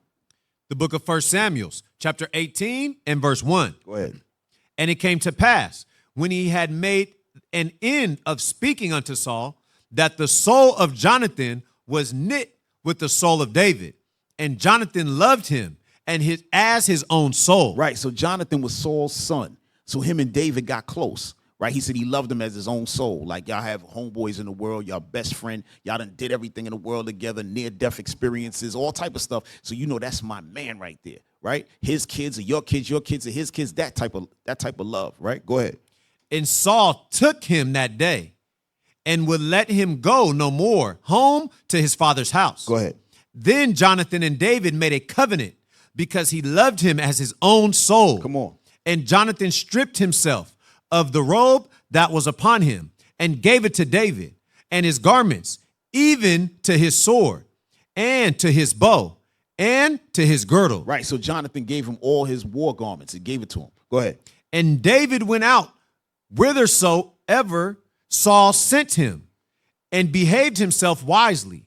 And Saul set him over the men of war, and he was accepted in the sight of all the people, and also in the sight of Saul's servants. Right, so he was now over all the men of war, and he was accepted in the sight of all the people as what? Being a leader, being that captain and that man of war. Read. And it came to pass, as they came, when David was returned from the slaughter of the Philistine, that the women came out of all the cities of Israel. Go ahead. Singing and dancing. Go ahead. To meet King Saul. Go ahead. With tabrets, with joy, and with instruments of music. Right, so they came out to meet King Saul, right? Because now King Saul is coming back with the army. What? after they came from the Philistines, and everybody was there looking to welcome them back after the victory. Read on. And the women answered one another and as they played, and said, Saul hath slain his thousands, and David his 10,000. Damn. Right? So now they singing a song because they hearing what happened. So they saying Saul has killed his thousands, but David has killed his 10,000s. Right? Because what? Saul now is sending David out on missions, and David is knocking everybody off. People are hearing about David. He's not King David. This is just David. They're hearing about him. His name is growing in fame in Israel for being what? A man of war. So now they are now giving credit to David, whereas before all the credit is going to Saul. Now they're giving more credit to David. So now guess what? Read on. And Saul was very wroth. Oh, Saul was pissed off. Go ahead. And the saying displeased him. And he said, they have ascribed unto David 10,000s. And to me they have ascribed but thousands. And what can he have more but the kingdom? Right. So he's saying they giving him 10,000 kills. They giving me thousands of kills. The next thing you know, he going to be the king. Go ahead. And Saul eyed David from that day forward. And Saul eyed David from that day forward. Right? What that mean? Give me Mark chapter 7 and verse 21, y'all. Mark 7:21. He said he eyed him from that day forward. Right? Because everything was cool until what? He heard that. But remember, he had that spirit on him from the Lord. Remember that. That evil spirit was on him. That evil spirit would go away when David would play, but outside of that, he wasn't right. All right, so Mark chapter 7, verse 21. Come on. The book of Mark, chapter 7 and verse 21. Go ahead. For from within, out of the heart of men, proceed evil thoughts. Go ahead. Adulteries, fornications, murders, thefts, covetousness. Go ahead. Wickedness. Go ahead. Deceit, lasciviousness. Go ahead. And evil eye. Stop. An evil eye.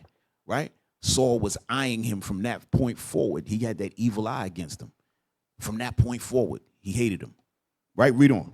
Blasphemy, pride, foolishness. That's all we want on that. Go back to 1 Samuel chapter 18. Right? Pick up in verse 10. We're going to jump through there real quick. Yes, sir. The book of 1 Samuel chapter 18 and verse 10.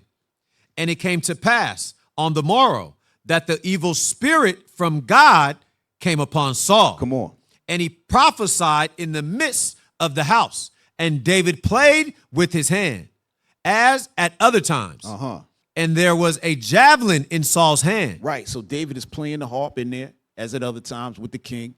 And Saul is sitting there with a javelin in his hand, right? If y'all know what a javelin is, it's like that long pole, right? Y'all see that in the Olympics when they go and they throw the javelin to see how far they could throw it, right? Go ahead.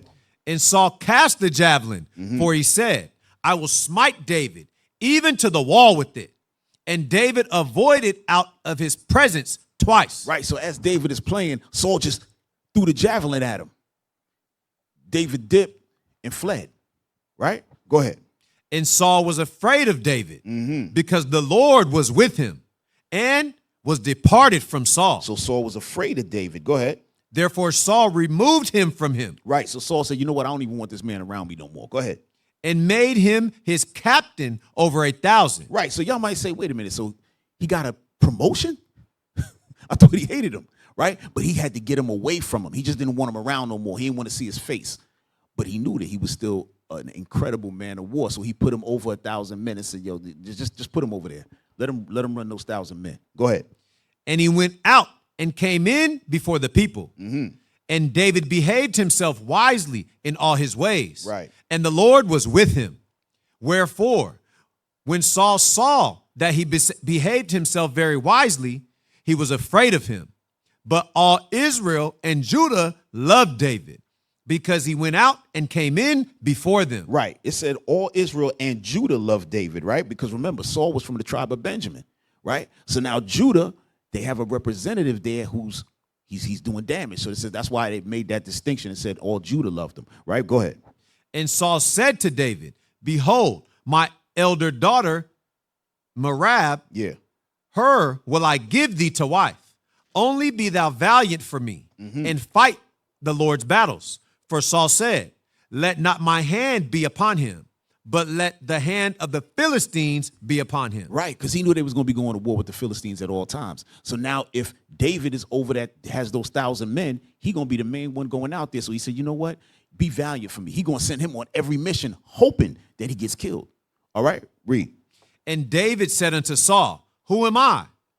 And what is my life, or my father's family in Israel, that I should be son-in-law to the king? You know what? When I'm reading this now, right? You know how sometimes things hit you. Remember, we're going to read later on, but y'all know the history of David when he sent Uriah out into battle to get killed. But look what Saul was trying to do the same thing to him. Was trying to send him out there to get killed. Who knows? Maybe he picked up that spirit. Maybe that's what gave him the impetus, you know what I'm saying, to say, I'm going to send Uriah out there. We don't know that, right? But that just came to my mind as I'm reading it now. I never really even thought about it before, and now it kind of just hit me, so I just wanted to share that with y'all. But go ahead, read on.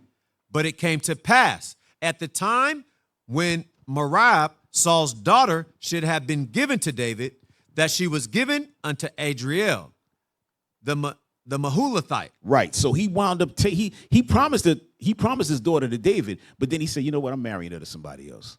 Right? That's what happened. Go ahead. To wife. And Michal, Saul's daughter, and Michal, Saul's daughter, loved David. Mm-hmm. And they told Saul, and the thing pleased him. Go ahead. And Saul said, I will give him her, that she may be a snare to him. That she will be a snare to him. Saul trying to use everything to crush David. First, he wanted to send him to war to get killed. Then he said, you know what, I'm going to put my daughter with him. This way I'm going to control. That's what he's thinking. I'm going to be able to control my daughter and get him dead. Go ahead. And that the hand of the Philistines may be against him. Go ahead. Wherefore Saul said to David, thou shalt this day be my son-in-law in the one of the twain. Right. And Saul commanded his servants, saying, commune with David secretly, and say, behold, the king hath delight in thee, and all his servants love thee. Now, therefore, be the king's son-in-law. Right. Jump to 25. Verse 25. And Saul said, thus shall ye say to David, the king desireth not any dowry, but 100 foreskins of the Philistines. Right. So he's saying, listen, I'm going to give you my daughter, but I don't want a dowry. I need 100 foreskins of the Philistines. All right. So that means he got to kill the Philistines and do what? Take off their foreskin. This is another level. I'd have been like, yo, you got to keep your daughter for that one. I can't do it. Right. But David, guess what? David wasn't going to be actually handling that himself. Right. But he got a lot of troops. But the bottom line is they got to bring back 100 foreskins. Go ahead. Read, bro. And Saul said, thus shall ye say to David, the king desireth not any dowry, right, but 100 foreskins of the Philistines to be avenged of the king's enemies. But Saul thought to make David fall by the hand of the Philistines. Mm-hmm. And when his servants told David these words, it pleased David well to be the king's son-in-law. And the days were not expired. Jump to 28. Verse 28. And Saul saw and knew that the Lord was with David, and that Michal, Saul's daughter, loved him. And Saul was yet the more afraid of David. And Saul became David's enemy continually. Right, and he became David's enemy continually. Right? Now, go to chapter 19, 1 through 5. We almost done, family. We almost done. Right? We got to get this background because we got to understand how David came up. We have to understand how David came up and how the rest of the kings are going to come up. Y'all going to see this is like this incredible stuff as we read through, right? Go ahead. The book of 1 Samuel, chapter 19 and verse 1. Go ahead. And Saul spake to Jonathan his son and to all his servants that they should kill David. Now Saul is coming out plain. He's telling his son, all the servants, David got to die, right? Read on. But Jonathan, Saul's son, delighted much in David. And Jonathan told David, saying, Saul my father seeketh to kill thee. Mm-hmm. Now therefore I pray thee, take heed to thyself until the morning, and abide in a secret place, and hide thyself. Go ahead. And I will go out and stand beside my father in the field, where thou art, and I will commune with my father of thee. And what I see, I will tell thee. Right. And Jonathan spake good to David unto Saul his father. Right. So Jonathan spake well of David to his dad, saying, David is this, David is that. Read on. And said unto him, let not the king sin against his servant, let not the king sin against his servant, against David, because he hath not sinned against thee, and because his works have been to thee ward very good. Right. He said his works have been to thee ward very good, meaning he has never done anything wrong to you. He's never done anything wrong to the kingdom. So why you want to sin against him? Read on. For he did put his life in his hand. Right. And slew the Philistine. Talking about Goliath. Go ahead. And the Lord wrought a great salvation for all Israel. Thou sawest it and didst rejoice. Wherefore then wilt thou sin against innocent blood to slay David without a cause? Right. To slay David without a cause. Right. Go to Matthew chapter 5, y'all. Go to Matthew 5. This is what the Lord talking about. Because a lot of us, we get angry with somebody for no reason. You don't even know why you're mad. Probably jealous, envy, all that, right? And that's what happens. You get the evil eye and you have what? Evil suspicion about the person. And this is what the Lord is telling you right here. Give me Matthew 5, give me 21. The book of Matthew, chapter 5 and verse 21.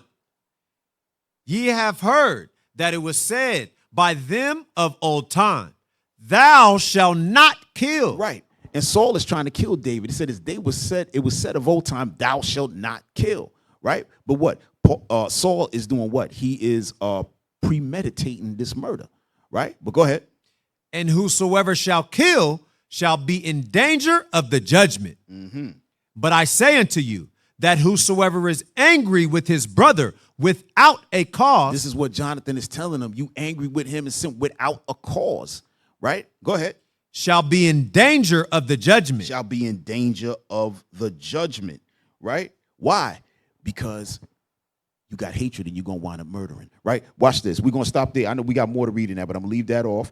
Go to 1 John 3:15. Watch this, y'all. Go ahead. Yes, sir. The book of 1 John, chapter 3, in verse 15. Go ahead. Whosoever hateth his brother is a murderer. Right. You hating your brother for no reason. Whosoever hateth his brother is a murderer. And it says, thou shalt not kill.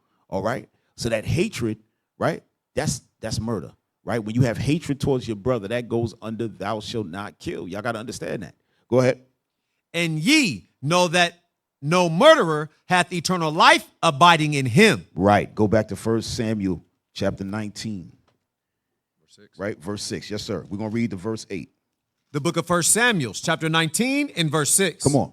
And Saul hearkened unto the voice of Jonathan, and Saul sware, as the Lord liveth, he shall not be slain. Go ahead. And Jonathan called David, and Jonathan showed him all those things. And Jonathan brought David to Saul, and he was in his presence as in past times. Right. So now Saul said, all right, I promise I'm not going to kill him. So David came back, and like before, he was in his presence playing the harp. Read. And there was war again. Oh, and there was war again. Go ahead. And David went out and fought with the Philistines. Go ahead. And slew them with a great slaughter. And they fled from him. Right? Now, y'all might be saying, why is the Philistines still hanging around, right? Go to Judges. Y'all might have forgot about this. If y'all didn't know, if y'all never seen these scriptures before that we about to read right now, then you're going to understand something. The book of Judges, chapter 3. We're going to read 1 through 5. Come on. The book of Judges, chapter 3 and verse 1. Now these are the nations which the Lord left. These are the nations which the Lord left. Left where? In Canaan, when Israel went in there and took over. Go ahead. To prove Israel. To do what? To prove Israel. To prove Israel. Go ahead. By them, even as many of Israel as had not known all the wars of Canaan. Right, because many of the Israelites that were coming after that never fought in any of the wars. So the Lord didn't just want them in there soft. So he said, you know what? I'm going to keep some of them there so our people could always understand what war is. I know it sounds hard for y'all to take, because some of y'all, you want no confrontation whatsoever. But the Lord said, no, Israel got to be a what? This was the time of warrior priests. You understand what I'm saying? So y'all got to understand that. Read. Only that the generations of the children of Israel might know, to teach them war. To teach them war. This is why the Philistines and these different nations were still hanging around, so Israel would know war. Yes, read. At the least, such as before knew nothing thereof. Go ahead. Namely, 5 lords of the Philistines. Namely, the 5 lords of the Philistines. This is why the Israelites kept fighting the Philistines. The 5 lords, meaning what? Those 5 rulers over those 5 different cities of the Philistines. That's what it's talking about. Read. And all the Canaanites. And all the Canaanites. Go ahead. And the Sidonians. And the Sidonians. And the Hivites. Go ahead. That dwelt in Mount Lebanon. From Mount Baal Hermon unto the entering of Hamath. Go ahead. And they were to prove Israel by them, to know whether they would hearken unto the commandments of the Lord, which he commanded their fathers by the hand of Moses. Go ahead. And the children of Israel dwelt among the Canaanites, Hittites, and Amorites, and Perizzites, and Hivites, and Jebusites. Right. And what? Because remember, what it says, if they would keep the laws of God, to teach them war and to keep the laws of God. You know what? Read verse 6, because watch this. And they took their daughters to be their wives, and gave their daughters to their sons, and served their gods. Because we wouldn't listen. We had to do that. And remember, in Deuteronomy chapter 7 and verse 3, it actually lists these nations and says, do not give your sons to them. Don't give your daughters to them. But the Lord kept them around to prove us, to see if we won't keep the commandments. And then guess what? When we didn't, he brought us war. Y'all understand that? Oh, man, you got to love it. I want to show y'all something. Go to Genesis. Go to Genesis 10, right? Because the Philistines, they're what? They're from the people of Ham. We're going to prove that because I'm going to make a statement right after this. Give me Genesis 10, starting verse 6. Yes, sir.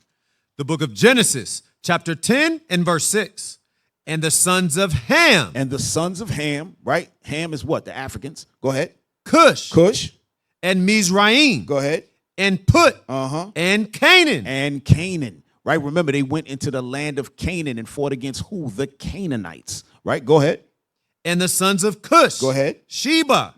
And Hivalah. And Sabah. And Ramah. And Sebtekah. And the sons of Ramah, Sheba, and Dedan. Go ahead. And Cush begat Nimrod. And Cush begat Nimrod. Go ahead. He began to be a mighty one in the earth. He was the mighty hunter before the Lord. Go ahead. Wherefore it is said, even as Nimrod, the mighty hunter before the Lord. All right, against the Lord. That's really what it's talking about. Go ahead. And the beginning of his kingdom was Babel. Right. Y'all understand the Tower of Babel, right? And this is the beginning of what? The Babylonian Empire, right? The Babylonian Empire was what? Started by Nimrod, right? And you had what?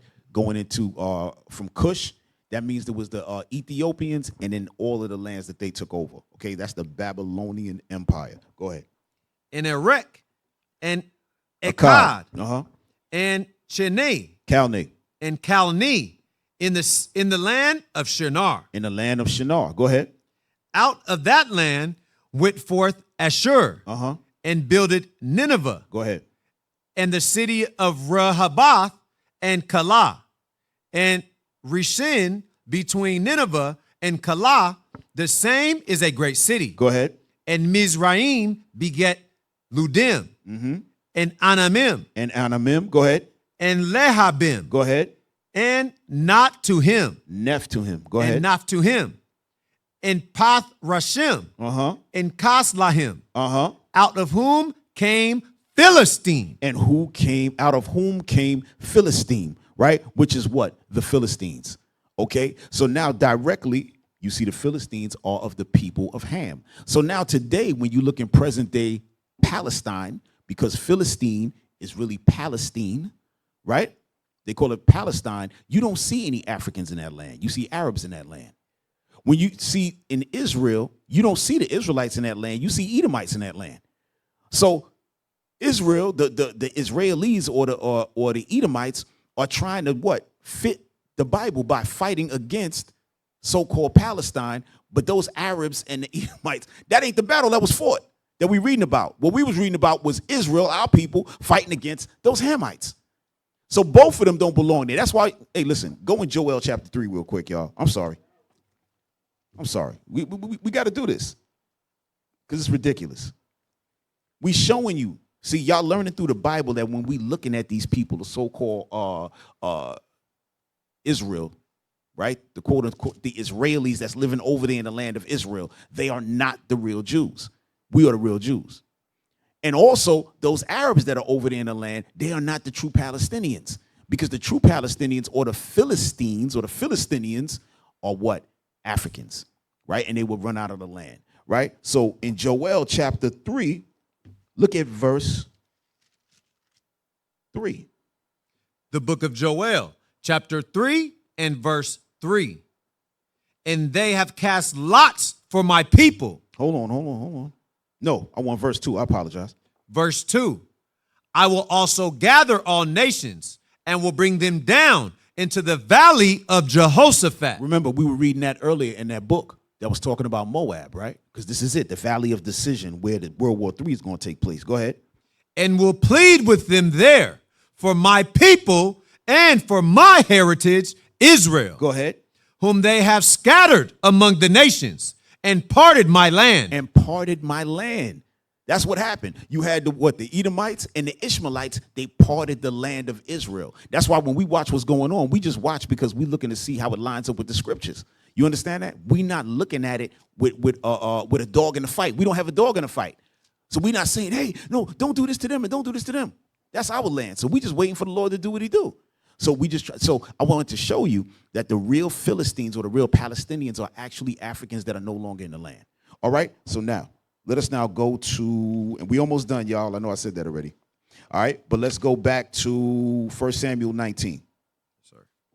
Where do you want to start? 1 Samuel 19. Let's start in verse 9. Yes, sir. The book of 1 Samuel, chapter 19 and verse 9. And the evil spirit from the Lord was upon Saul, as he sat in his house with his javelin in his hand, and David played with his hand. And Saul sought to smite David even to the wall with the javelin. But he slipped away out of Saul's presence, and he smote the javelin into the wall. And David fled and escaped that night. Go ahead. Saul also sent messengers unto David's house to watch him. To watch him. So he put some people outside to do what? They staking out, waiting for David to get around so they could put him to death. Go ahead. And to slay him in the morning. And Michal, David's wife, told him, saying, if thou save not thy life tonight, tomorrow thou shalt be slain. Go ahead. So Michal let David down through a window, and he went and fled and escaped. Right. Jump down to 16. Verse 16. Now, so what she did, David fled through the window, and then she put like a something in the bed to make it look like David was asleep. And she put some goat hair up in there and make him look like he was in the bed. Right? And then the people came to check on, see if David was there. Pick it up. Verse 16. And when the messengers were come in, behold, there was an image in the bed with a pillow of goat's hair for his bolster. Go ahead. And Saul said unto Michal, why hast thou deceived me so? Right. And sent away mine enemy. Right, because he was counting on Michal, his daughter, to line David up for him. So he said, why have you deceived me and sent my enemy away? Right, go ahead. That he is escaped. And Michal answered Saul, he said unto me, let me go. Why should I kill thee? So David fled and escaped and came to Samuel to Ramah and told him all that Saul had done to him. And he and Samuel went and dwelt in Naioth. Right. Jump to 22. Verse 22. Then went he also to Ramah. Stop. So now Saul had sent some of his people to Ramah to get David. When they went over there, Samuel was out there prophesying, and the spirit fell on Saul's people. And they started prophesying with him. So then Saul went after him and said, what the hell's going on? And then when Saul got there, right, go ahead, the spirit came on him. Read. Then went he also to Ramah and came to a great well that is Shaku. And he asked and said, where are Samuel and David? And one said, behold, they be at Naioth and Ramah. Come on. And he went thither to Naioth in Ramah, and the Spirit of God was upon him also. And he went on and prophesied until he came to Naioth and Ramah. Go ahead. And he stripped off his clothes also and prophesied before Samuel in like manner. Right. So Saul was prophesying too. That spirit was so powerful that everybody started prophesying. The spirit came on everybody. Go ahead. And lay down naked all that day and all that night. Wherefore they say, is Saul also among the prophets? Remember that when he first got the spirit put on him, when he became king, remember he was prophesying. So they said, is Saul also among the prophets? But since that time, he didn't have that spirit on him until he went back around and that spirit was really rolling, right? So we almost done, y'all. Chapter 20. The book of 1 Samuel, chapter 20 and verse 1. Go ahead. And David fled from Naioth and in Ramah and came and said before Jonathan, what have I done? What is mine iniquity? And what is my sin before thy father? Right. That he seeketh my life. And he said unto him, God forbid, thou shalt not die. Behold, my father will do nothing, either great or small, but that he will show in me. Right. So he said, whatever my father does, big or small, he's going to tell me first. So I'm going to know. Read. And why should my father hide this thing from me? It is not so. Right. Jump down to verse 5. Verse 5. And David said unto Jonathan, behold, tomorrow is the new moon. Go ahead. I should not fail to sit with the king at meat, but let me go, that I may hide myself in the field until the third day at even. Right. So the new moon was coming up the next day. So he said, normally David would be at the new moon celebration, but he said, you know what? Let me not be there. Let me go hide myself, because he's figuring if he's at the new moon, that's going to be an opportunity for Saul to kill him. Read. If thy father at all miss me, then say, David earnestly asked leave of me that he might run to Bethlehem, his city, for there is a yearly sacrifice there for all the family. If he say thus, it is well, thy servant shall have peace. But if he be very wroth, then sure that evil is determined by him. Right. Then be sure that evil is determined by him, meaning that he's going to try to kill David. Right. Jump down to verse 10. Verse 10. Then said David to Jonathan, who shall tell me? Or what if thy father answer thee roughly? Go ahead. And Jonathan said unto David, come and let us go out into the field. And they went out both of them into the field. And Jonathan said unto David, O God of Israel, what have I sounded my father about tomorrow any time, or the third day? And behold, if there be good towards David, I then not send unto thee and show it thee. Stop. And I then send not unto thee and show it thee. Go ahead. The Lord do so and much more to Jonathan. Stop. So he's saying, whatever I'm hearing, I'm going to let you know, right? And if I don't let you know, whatever happens to you should happen to me. Jump down to verse 16. Verse 16. So Jonathan made a covenant with the house of David, saying, let the Lord even require it at the hand of David's enemies. And Jonathan caused David to swear again, because he loved him. For he loved him as he loved his own soul. All right, go to Sirach chapter 6. All right, we got a couple more scriptures and we out of here, y'all. All right. Sirach chapter 6. All right. Because he said he loved him as his own soul. Because he's going against the king. He's going against his own father. Not only the king, but that's actually his father.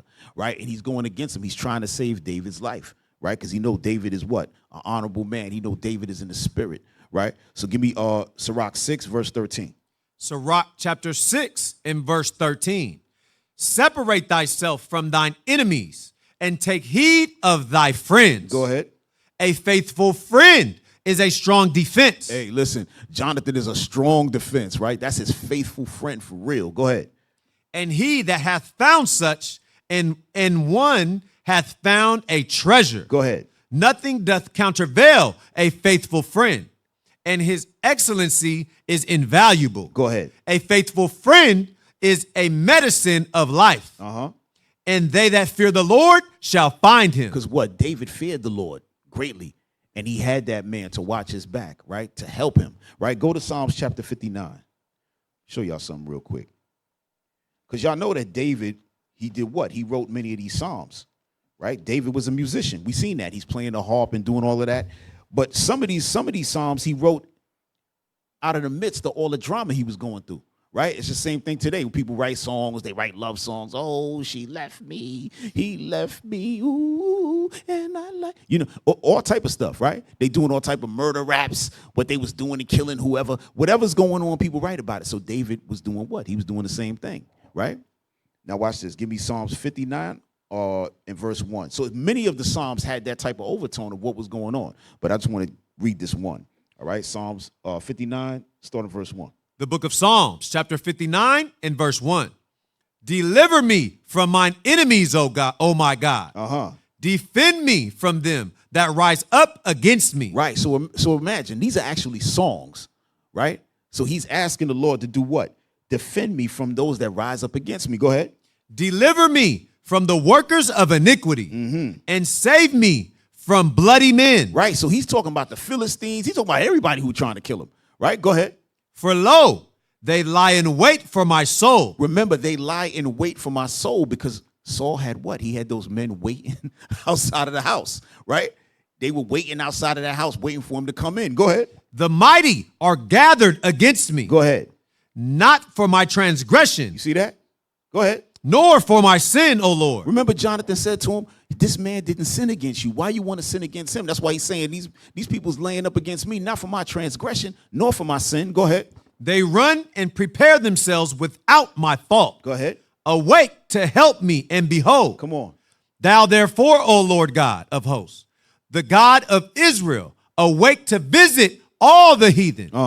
Be not merciful to any wicked transgressors. Right. Selah. Right. And there's many more Psalms like that, right? But I just wanted to bring that out to let y'all know that as these things are happening, David is doing what? He has this in his mind. He's writing Psalms, right? Whether he wrote them as the king and then remembered back or was writing them as it was happening, that I can't answer, right? But the point is he's writing it based on the things that was going on during that time, right? So now, let's go back to 1 Samuel 20. I just want to read a couple of verses out of there, and then we're going to end it. Let me see. 20, let's jump down to verse 40. No, let's jump down to verse 35. The book of 1 Samuel, chapter 20 and verse 35. And it came to pass in the morning that Jonathan went out into the field at the time appointed with David, and a little lad with him. Remember, he said that when he finds something out, he's going to come in the field on that third day, right? And we skipped some stuff, but what he said, he was going to shoot some arrows to one side. If he shoots it on this side, that means he's safe. If he shoots it on the other side, that means, David, you in danger, you got to run, right? Read. And he said unto his lad, run, find out now the arrows which I shoot. And as the lad ran, he shot an arrow beyond him. Go ahead. And when the lad was come to the place of the arrow which Jonathan had shot, Jonathan cried out after the lad and said, is not the arrow beyond thee? Right, so he's trying to send him out. Is not that arrow still out there? That's what he's saying. Go ahead. And Jonathan cried after the lad, make speed, haste, stay not. And Jonathan's lad gathered up the arrows and came to his master. But the lad knew not anything. Only Jonathan and David knew the matter. Right, so the lad had no idea that when he's shooting this arrow, it's actually sending a message to to David. He doesn't know that, right? So what he's doing, he's just doing what his master said. He's running out there, getting the arrows, coming back with him so he could do it some more, right? Not knowing that David is seeing the arrows and understanding, I got a problem. Read. And Jonathan gave his artillery unto his lad and said unto him, go, carry them to the city. Right, he said, go take these arrows back. Go ahead. And as soon as the lad was gone, David arose out of a place toward the south and fell on his face to the ground and bowed himself 3 times.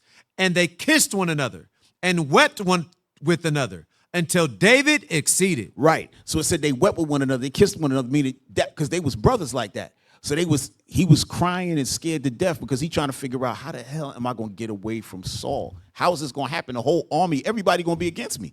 But he also was feeling grateful because he knew he had a real friend. Somebody who actually was telling him, bruh, you in trouble, right? And they held each other, right? Read. And Jonathan said to David, go in peace, for as much as we have sworn both of us in the name of the Lord, saying, the Lord be between me and thee, and between my seed and thy seed forever. And he arose and departed, and Jonathan went into the city. Right, and Jonathan went into the city. So Jonathan went back, David fled. All right, so let me get Hebrews chapter 11. All right, we're going to end it here, y'all. Hebrews chapter 11.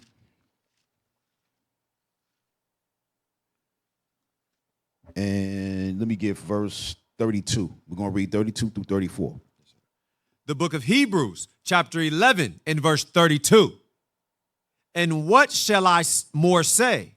For the time would fail me to tell of Gibeon. Remember Gideon, we read about him in part 1, right? When Gideon was fighting, right? Go ahead, in the book of Judges. Go ahead. And of Barak. And Barak out of the book of Judges, right? Go ahead. And of Samson. And Samson out of the book of Judges. Go ahead. And of Jephthah. And Jephthah out of the book of Judges. Go ahead. Of David also. Of David also. Go ahead. And Samuel. Uh-huh. And of the prophets. Go ahead. Who through faith subdued kingdoms. Through faith subdued kingdoms. All of them subdued those kingdoms through faith, right? Through the faith is what gave them the power to go and fight. That's what y'all got to understand. Read. Wrought righteousness. They wrought righteousness. Go ahead. Obtained promises. Obtained promises. Stopped the mouth of lions. Stopped the mouths of lions, right? Because David was one of those, right? He killed a lion, right? Go ahead. Quenched the violence of fire. Go ahead. Escaped the edge of the sword. Right. Escaped the edge of the sword. I wanted that right out of there too. Right? Because David, what? He escaped the edge of the sword. Why? Because he was doing what? He was righteous. Right? That what? He had faith. So the Lord was working with him. So he escaped the edge of the sword. Read on. Out of weakness were made strong. Ah, man. Out of weakness were made strong. Right? Because through those times, David got strong through his weak moments. His weak moments was when he thought he was going to get killed. And when he got through those times, that's when he became strong. The same thing with Israel. Israel was small, right? And the Lord said, I'm going to keep those nations around you. Learn how to fight with weak. And you, through your weakness, you get strong, right? The same thing when it talks about in Corinthians 6 about what? Through, what Paul was saying with through his oh man, I'm jacking it up. I'll get to that in a second. Go ahead, read. I won't mess up. Go ahead. Wax valiant in fight. Right. Turn to fight the armies of the aliens. Turn to flight the armies of the aliens, right? Waxed valiant in fight, meaning they was going hard in the war, and they did what? Turn to flight the armies of the aliens. Who's the aliens? The Philistines. For instance, in this particular situation, it would be the Philistines. Remember, when Goliath got killed, the whole army fled, right? So he put them to flight. That's what the scriptures are saying, right? So all praises. We're going to end it off there, all right? So this is what? The rise of David, okay? So the next one, we're going to get into some other good stuff, the death of Saul and all of that, and it's going to start to bubble up, y'all. It's going to start to bubble. So all praise to the Most High. Y'all sat through it. Hopefully, y'all took some good notes and y'all got something out of this. All right. So with that, we had our reader, our Soldier Jabez, Captain Zakai. With that, we say shalom. What is a nation?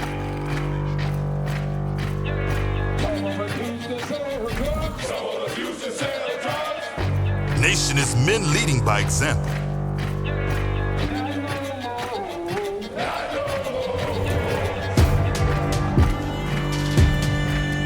Nation is family.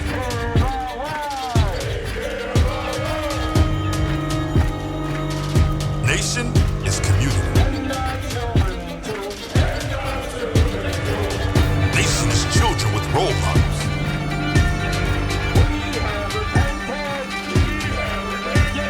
Nation is unity.